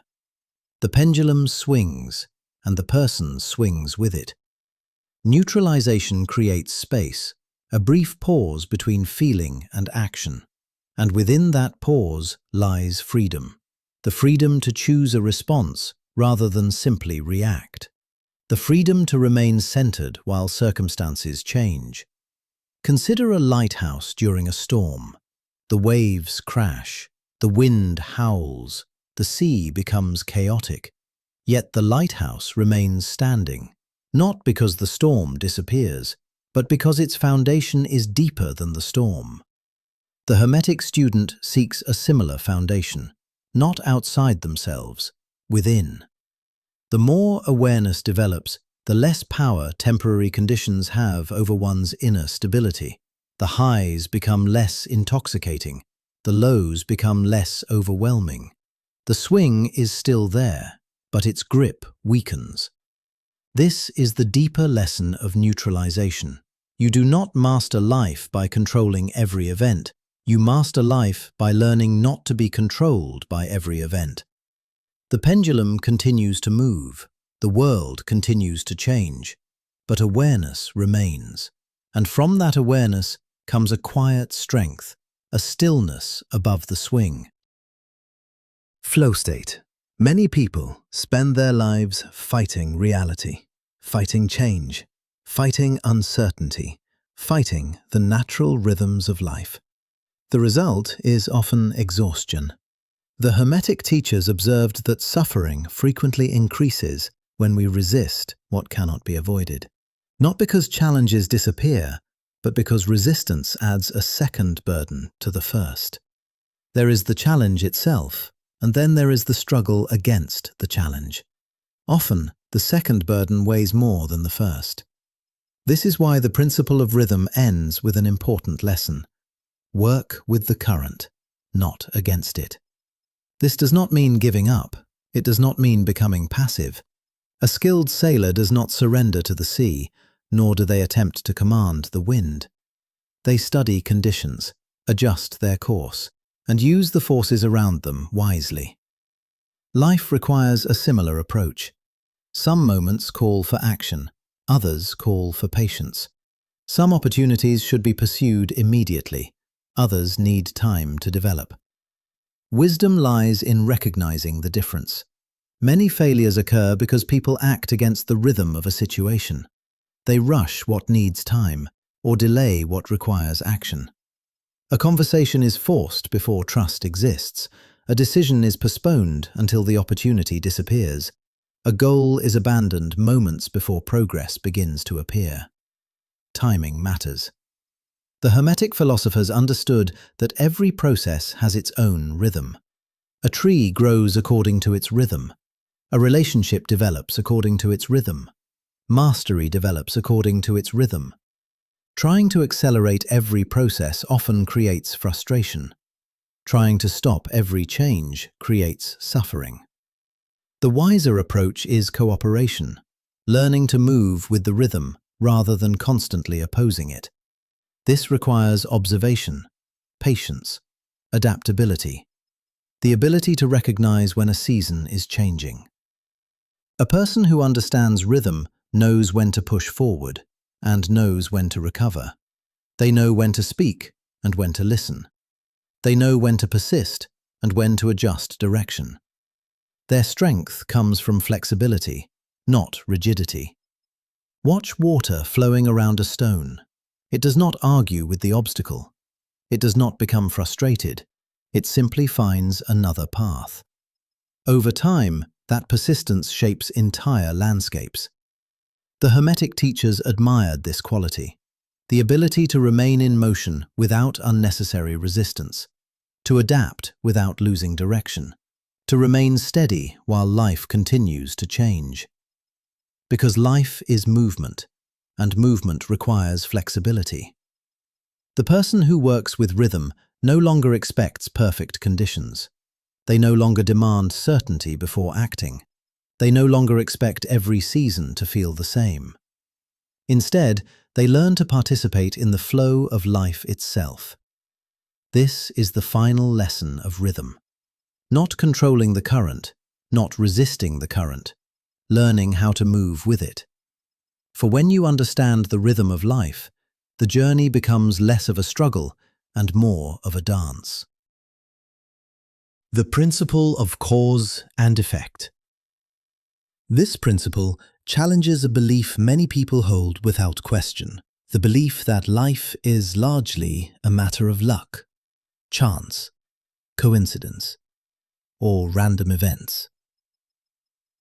The Hermetic teachers saw things differently. They believed that behind every effect lies a cause, and behind every cause, another cause. This does not mean everything can be predicted, nor does it mean every event is understood. It means that events do not appear from nowhere. They arise from conditions that came before them. A tree does not suddenly appear in a field. A seed came first. The seed required soil, water, sunlight, time.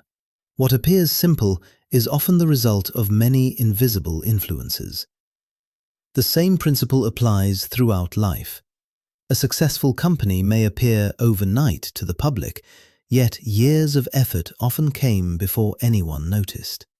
A skilled musician may seem naturally gifted, yet thousands of hours of practice may lie behind that ability.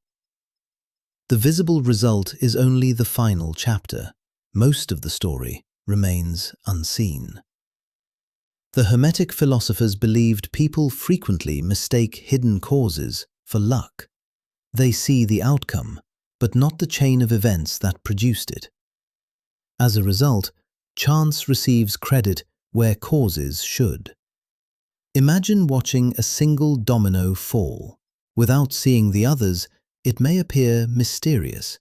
Yet if you step back, the sequence becomes clear. One movement led to another, and another, and another. Life often unfolds in similar ways. Many effects are connected to causes that remain outside immediate awareness. This perspective encourages curiosity. Instead of asking, "Why did this happen to me?" the Hermetic student asks, "What conditions made this possible?"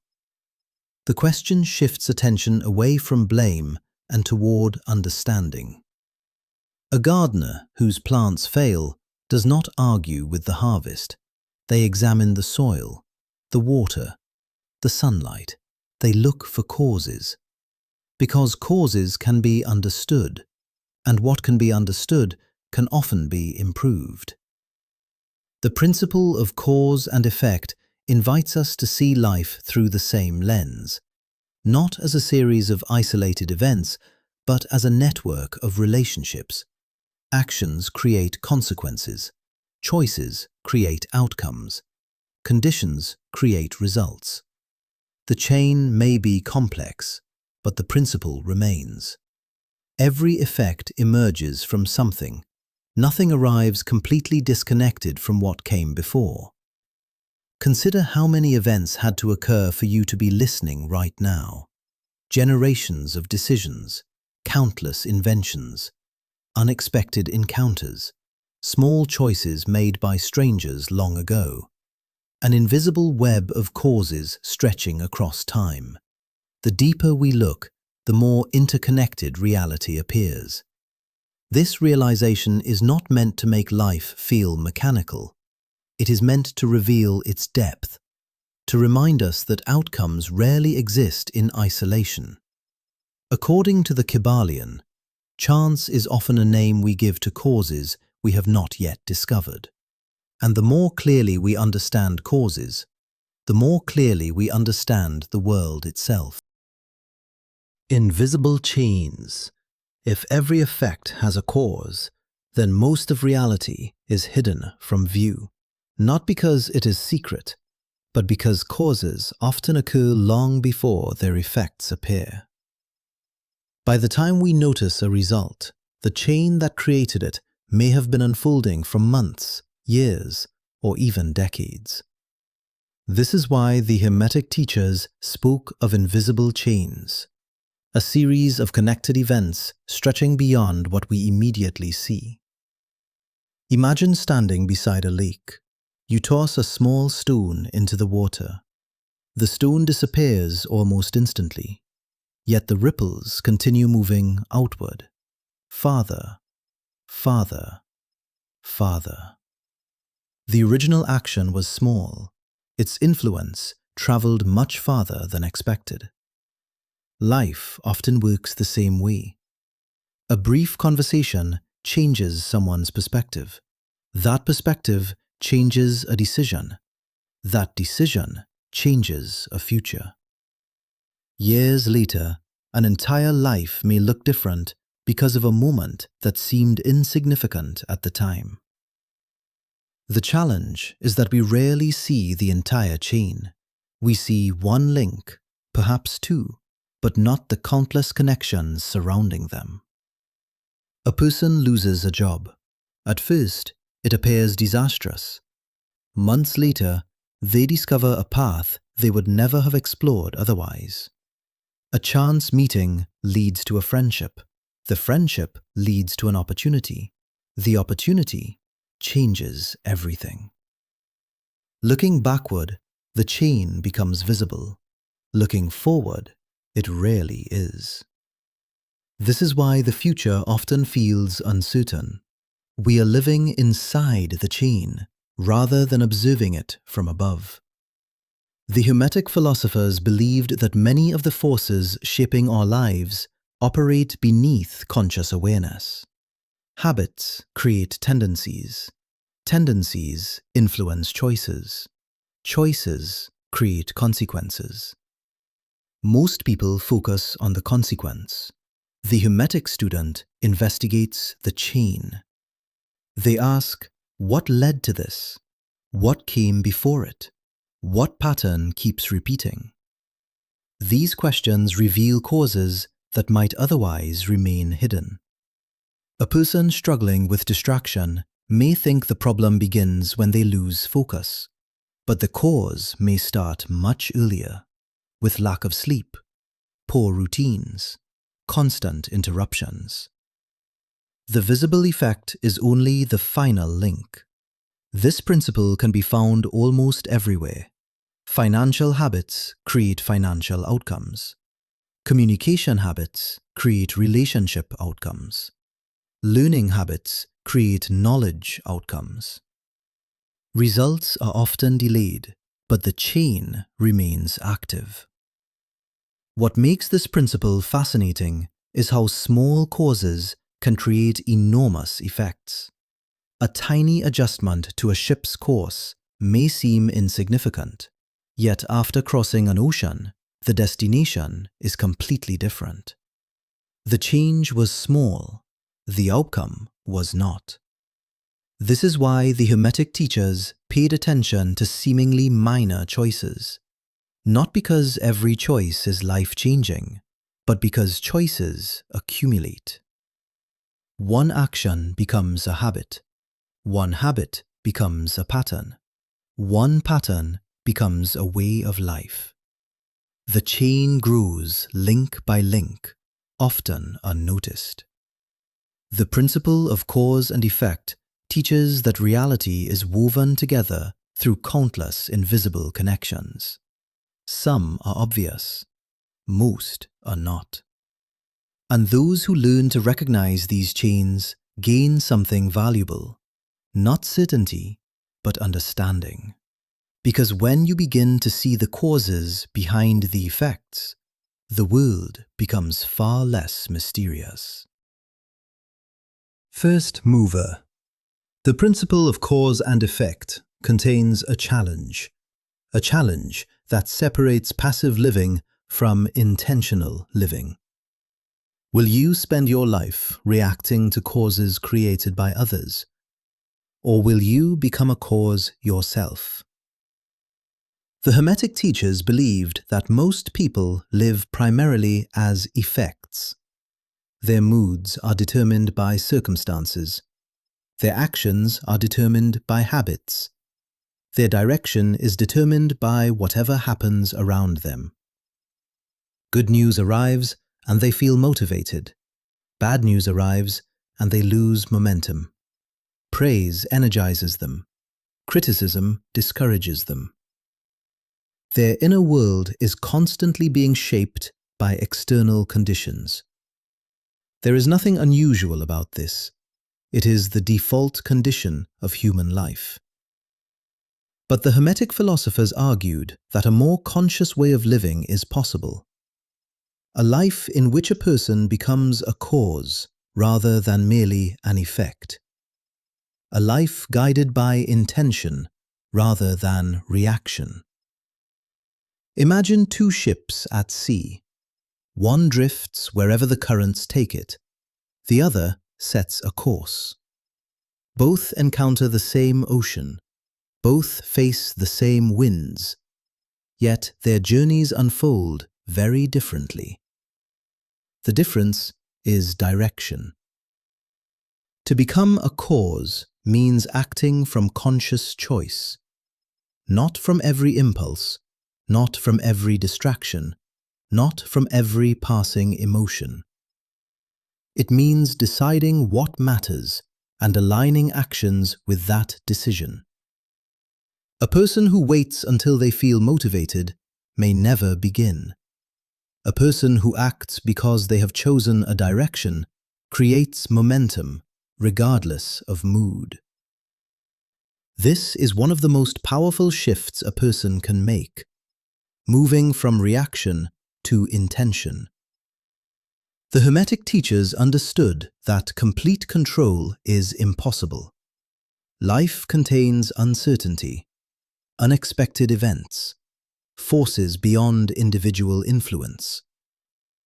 Yet within those limitations, there is still choice, and choice is powerful. Every meaningful achievement begins with a decision, not a guarantee, not a certainty, a decision.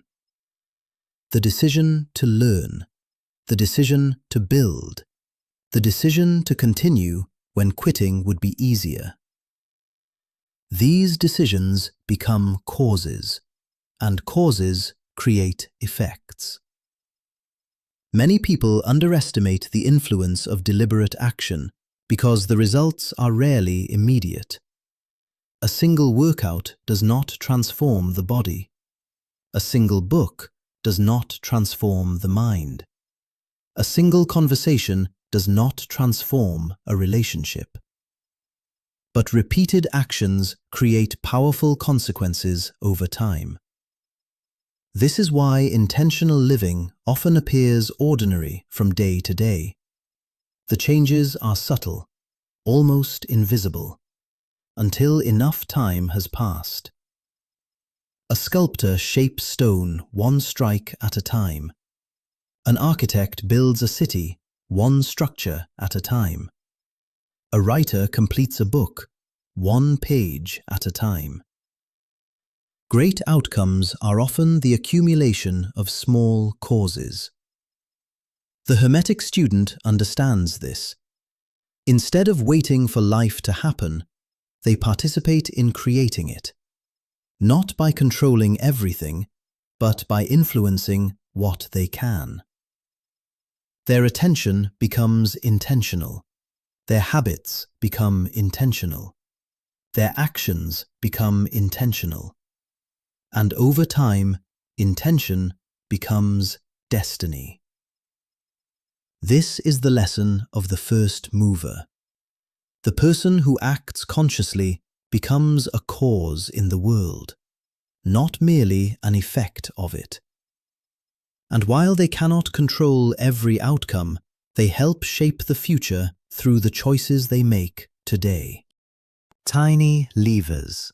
When people think about changing their lives, they often imagine dramatic moments, a breakthrough, a major opportunity, a life-changing decision. And while such moments do exist, they are often overrated. The Hermetic teachers understood something that many people overlook. Large outcomes are usually created by small causes repeated over time. A river does not carve a canyon in a single day. A tree does not reach the sky in a single season. A reputation is not built in a single conversation. The greatest forces are often the most patient. This is why habits matter. Not because any single habit is powerful, but because repetition is powerful. One healthy meal changes very little. One unhealthy meal changes very little. One day of exercise changes very little. One day of inactivity changes very little. Viewed individually, the effects seem insignificant. Yet habits are rarely isolated events. They are repeated causes. And repeated causes create amplified effects. A slight difference today becomes a noticeable difference next year. A noticeable difference next year becomes a dramatic difference over a decade. This is the hidden power of accumulation. The Hermetic philosophers viewed habits as invisible architects, quietly shaping the structure of a life. Most people pay attention to major events, promotions, achievements, failures, milestones. The Hermetic student pays attention to routines, because routines often determine where those milestones lead. A person may dream of becoming knowledgeable, but knowledge is usually built through consistent learning. A person may dream of becoming strong, but strength is usually built through consistent training. A person may dream of financial freedom, but financial freedom is often built through consistent decisions. The destination reflects the pattern. This principle can be difficult to accept because habits rarely provide immediate rewards. The results arrive slowly, almost invisibly. A person reads a few pages. Nothing seems different. The next day they read a few more. Again, nothing seems different. Months later, their understanding has expanded dramatically. The growth was happening all along. It was simply too gradual to notice. The same process works in reverse.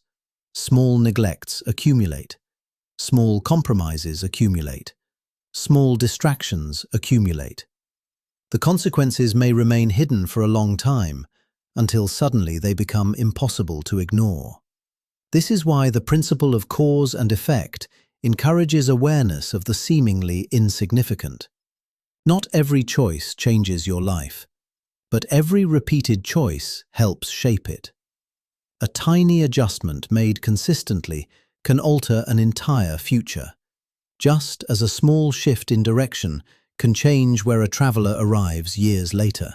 Perhaps the most remarkable thing about destiny is that it is often built from ordinary moments, not grand occasions, not dramatic turning points, but simple actions repeated day after day. The book opened, the skill practiced, the promise kept, the distraction resisted. These moments rarely make headlines, yet they quietly determine the course of a life. The lesson of tiny levers is simple. Never underestimate a small cause repeated consistently, because what appears insignificant today may become the foundation of everything tomorrow. And destiny, more often than not, is built one habit at a time. The architect. Throughout this principle, we have explored a simple idea. Every effect has a cause. Every outcome emerges from conditions that came before it. But knowledge alone is not enough. The real question is, what do you do with that knowledge? The Hermetic teachers believed that awareness is what transforms information into power. Not power over others, power over one's own direction. Most people spend their lives focused on effects. They focus on the result, the symptom, the outcome. They see the branch, but not the root. When something goes wrong, they focus on what happened. The Hermetic student asks what produced it. When something goes right, they ask the same question, because understanding causes provides something that reacting never can: influence. Imagine an architect designing a building. Before a single wall is raised, a plan exists. Measurements are considered, materials are chosen, decisions are made. The visible structure appears later. Life often follows the same pattern. The visible result arrives last. The causes arrive first. A strong friendship is usually built through trust. Trust is built through consistency. Consistency is built through choices. The outcome is visible. The causes are often hidden. The Hermetic philosophers encourage people to become students of causes, to look beneath appearances, to ask deeper questions. Not merely what happened, but what created this? This shift changes the way a person approaches life. Problems become opportunities for investigation. Success becomes an opportunity for understanding. Instead of feeling trapped by circumstances, they begin searching for the forces that shape those circumstances. And where causes can be influenced, change becomes possible. This does not mean life becomes predictable. There will always be uncertainty. There will always be variables beyond control. The Hermetic teachers never claimed otherwise. What they claimed was far more practical, that awareness increases influence. The more clearly you understand the causes operating in your life, the more intentionally you can respond to them. An unaware person repeats patterns without recognizing them. An aware person notices the pattern and gains the opportunity to change it. That opportunity is where growth begins. Consider how many structures exist because someone imagined them before they existed.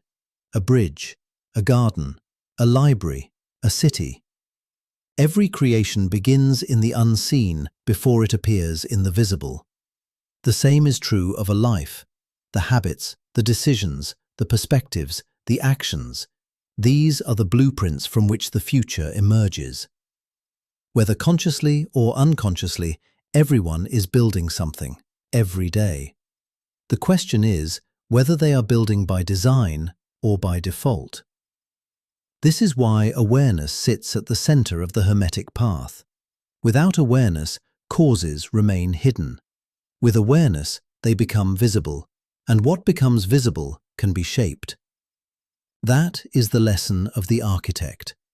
You may not control every event, you may not control every outcome, but you can become conscious of the causes you create. And in doing so, you become more than a passenger in life. You become a participant, a builder, an architect of your own direction.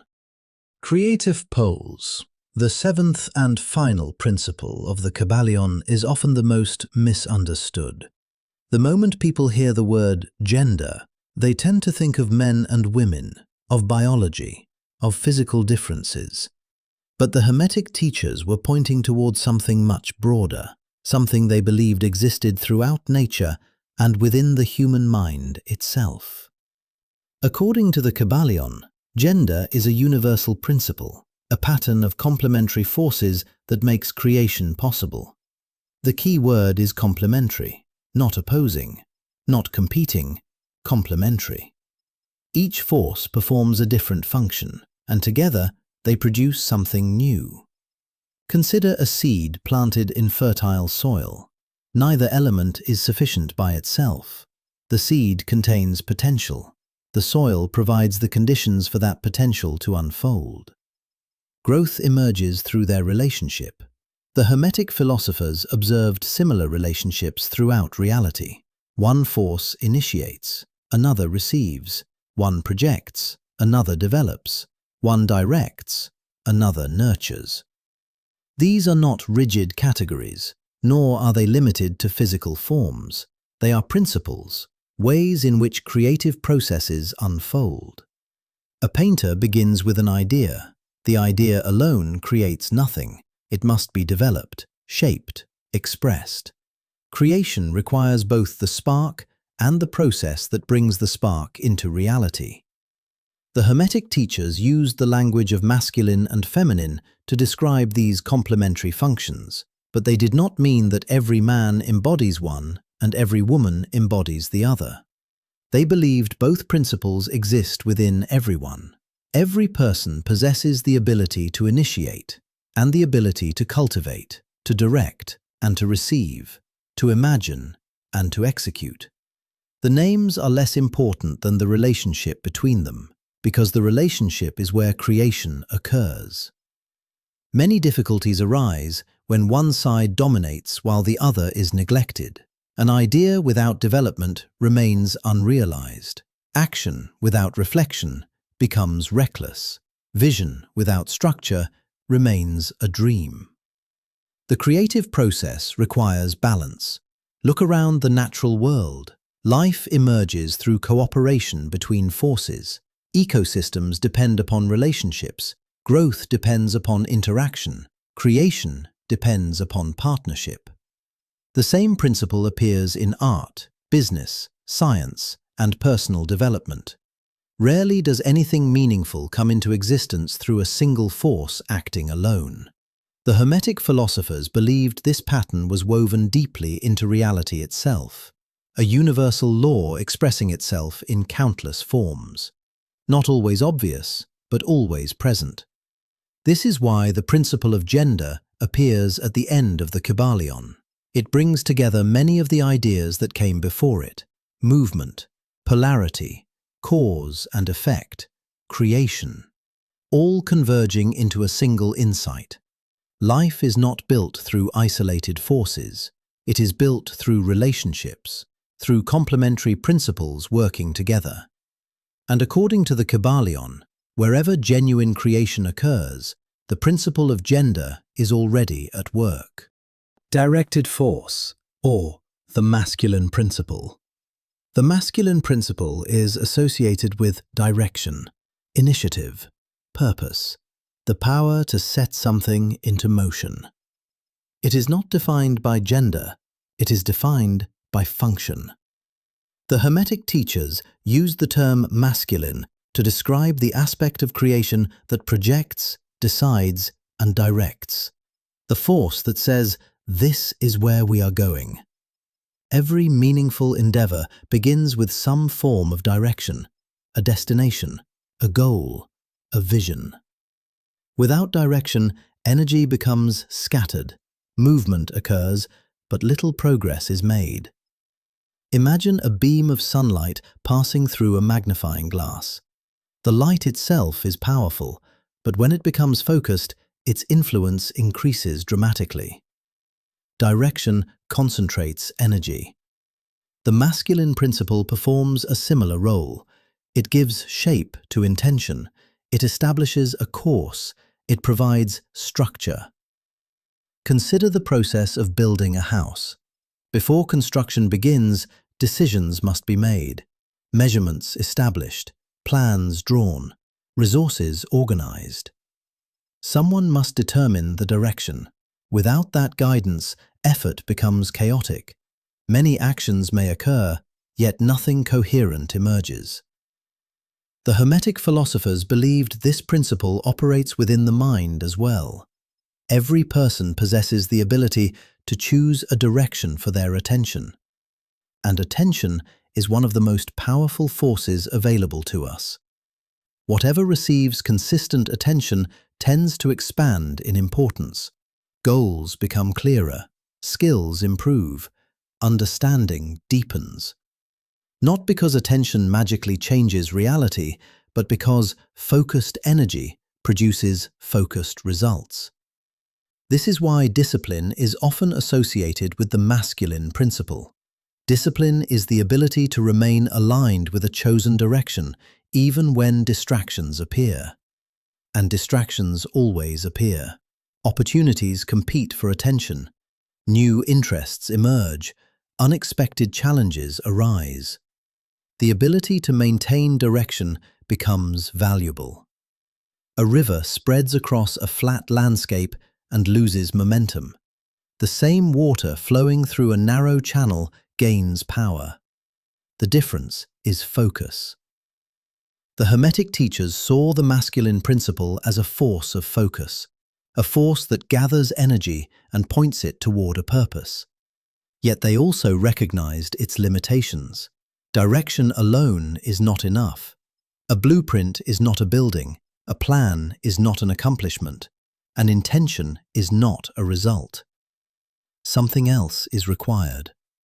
This is why the masculine principle was never viewed as superior, only incomplete on its own. Its role is to initiate, to guide, to provide a path. But creation requires more than a path.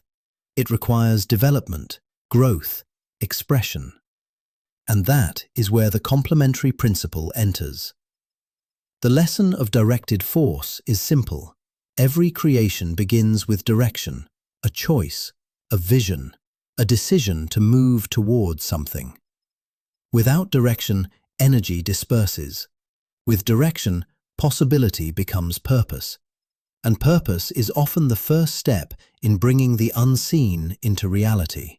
Sacred receptivity, or the feminine principle. If the masculine principle provides direction, the feminine principle provides development. One initiates, the other transforms. One plants the seed, the other nurtures its growth. According to the Kybalion, the feminine principle is associated with receptivity, not passivity, receptivity. There is a difference. Passivity waits. Receptivity participates. It receives what is given and works with it, shapes it, develops it. It turns potential into form.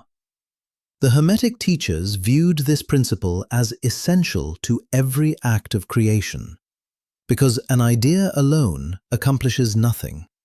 It must be cultivated, expanded, refined.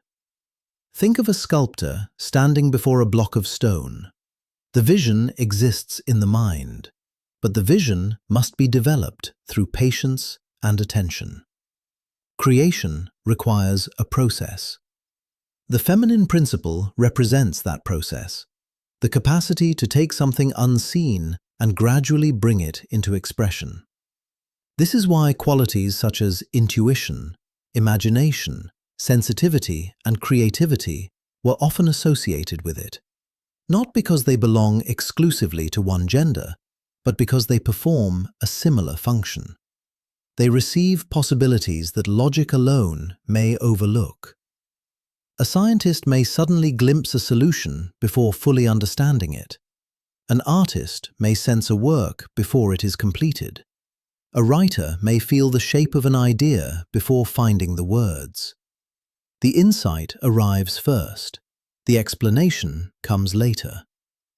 The Hermetic philosophers saw value in this ability, not as a replacement for reason, but as a complement to it. Reason organizes. Intuition explores. Reason analyzes. Imagination discovers. Both contribute something important. This principle can also be observed in learning.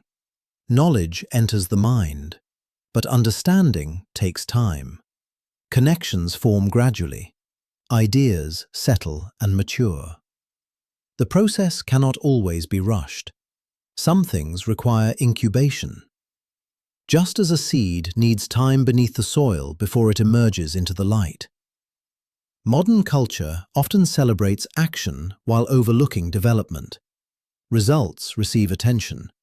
The unseen process does not.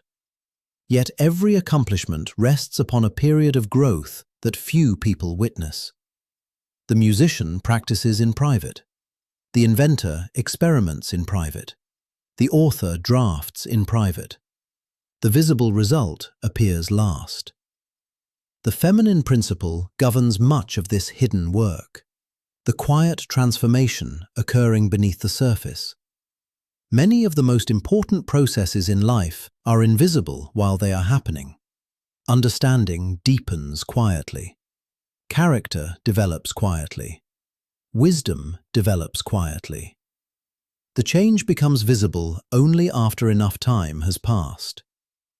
The Hermetic teachers believed that every person contains this principle, the ability to receive, to imagine, to develop, to nurture. Without it, direction has nowhere to go. Purpose has nothing to shape. Potential remains unrealized. This is the lesson of sacred receptivity. Creation requires more than force, more than action, more than intention. It requires patience, development, and the willingness to allow something to grow. For many of life's greatest creations are not produced through pressure alone. They emerge through careful cultivation. One step, one insight, one transformation at a time. Divine union. By now, a pattern should be becoming clear. The masculine principle directs, the feminine principle develops. One provides intention, the other provides expression. Neither is complete on its own. According to the Kybalion, creation occurs when these two principles work together, not in competition, in cooperation. A vision without development remains unrealized. Development without direction lacks purpose. Both are necessary. Consider a composer creating a piece of music. An idea appears, perhaps only a few notes, a simple melody. That initial spark is important. But the work is far from complete. The melody must be expanded, refined, arranged, tested, improved. Only then does the music fully emerge. The creation required both inspiration and cultivation. The same pattern appears throughout life. An entrepreneur has a vision, but the vision must be developed through planning, learning, and execution. A student sets a goal, but the goal must be supported by study and practice. A person decides to change their life, but the decision must be followed by consistent action. Every creation follows a process. The details vary, the pattern remains. The Hermetic philosophers saw this process as a universal law, a relationship between complementary forces, one initiating movement, the other bringing that movement into form. This principle can even be observed in personal growth. A person may encounter a new idea. At first, It is only a possibility, a glimpse, a realization. Then something interesting happens. The mind begins working with it, exploring it, testing it against experience. Gradually, the idea becomes understanding, and understanding becomes transformation. The initial insight mattered, but so did the process that followed. One without the other would have been incomplete. This is why the Hermetic teachers emphasized balance. When one principle dominates excessively, creation suffers. Too much direction can become rigidity. Too much receptivity can become indecision. Too much planning can prevent action. Too much action can prevent reflection. The healthiest forms of creation tend to emerge when both forces are allowed to contribute. Not perfectly, but harmoniously. Look closely at any meaningful accomplishment. A book, a bridge, a discovery, a work of art. Behind each one lies a partnership between vision and development, between purpose and patience, between intention and expression. The visible creation is only the final result. The real process occurred behind the scenes. The same is true for the person you become. Growth does not happen through wishing, nor through action alone. It happens through the union of insight and effort, direction and development, choice and cultivation. This is the deeper meaning of divine union, not a mystical event reserved for a few, but a universal process taking place every day. Whenever a possibility becomes reality, whenever an idea becomes form, whenever potential becomes expression. The principle of gender is at work, quietly, consistently, transforming what could be into what is. The complete self. We have arrived at the final principle, and in many ways, the final lesson of life itself. The principle of gender is not ultimately about masculine and feminine forces. It is about wholeness. The Hermetic teachers believed that wisdom emerges when complementary forces are brought into balance, not when one dominates the other, not when one is rejected, but when both are understood. Throughout this journey, a common pattern has appeared. Reality is not built from isolated parts. It is built from relationships. Mind and matter, cause and effect, motion and stillness, direction and development. Again and again, the Kybalion points toward the same insight. The deepest truths are often found in the relationship between things, not in the extremes. This final principle asks us to recognize those relationships within ourselves. Every person possesses the ability to act, and the ability to reflect, to lead and to learn, to imagine and to execute. These capacities are not rivals, they are partners. Many people spend years developing one side while neglecting the other. Some become endlessly analytical, always planning, always preparing, rarely beginning. Others become consumed by action, constantly moving, constantly doing, rarely pausing to consider direction. Neither extreme creates balance. The Hermetic philosophers believed the most effective people cultivate both dimensions.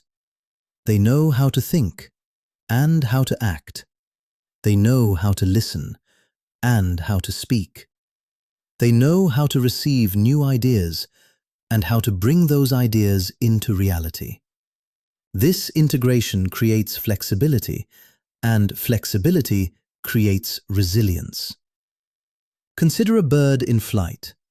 A single wing cannot lift it into the sky. Both wings are required, working together, balanced, coordinated. The same is true of human growth. A person develops most fully when different aspects of their nature are allowed to work together. Strength and wisdom, discipline and creativity, logic and imagination. The goal is not perfection, the goal is harmony. Perhaps this is why the 7 principles of the Kybalion fit together so naturally. Each law reveals a different aspect of the same reality. Mentalism teaches that experience begins in mind. Correspondence reveals repeating patterns. Vibration reveals constant movement. Polarity reveals hidden connections. Rhythm reveals cycles. Cause and effect reveals consequences. Gender reveals creative partnership. 7 principles, 1 universe, and perhaps 1 lesson. To live consciously, to observe carefully, to understand deeply, and to participate intentionally in the unfolding of life. Not as someone separate from reality, but as part of it. The Hermetic teachers never claimed that life could be fully controlled. Mystery remains, uncertainty remains, change remains. Yet they believed understanding these principles could help a person navigate that mystery with greater wisdom. Not by escaping the world, but by seeing it more clearly. And perhaps that is the true purpose of philosophy. Not to provide every answer, but to help us ask better questions. Questions that deepen awareness, questions that reveal patterns, questions that bring us closer to understanding ourselves. So as this journey comes to an end, the invitation remains. Observe, reflect, experiment, learn. Notice the patterns, notice the rhythms, notice the causes, notice the possibilities. And above all, remain curious. For the universe is vast, the mind is deep, and the search for wisdom is a journey with no final destination. Only deeper understanding and deeper wonder. And perhaps that is exactly as it should be. End of every law of the universe explained in 90 minutes. The 7 Hermetic Principles of the Kybalion. The dreamer, cosmic mirrors, eternal motion, 2 extremes, the pendulum, no accidents, creative poles.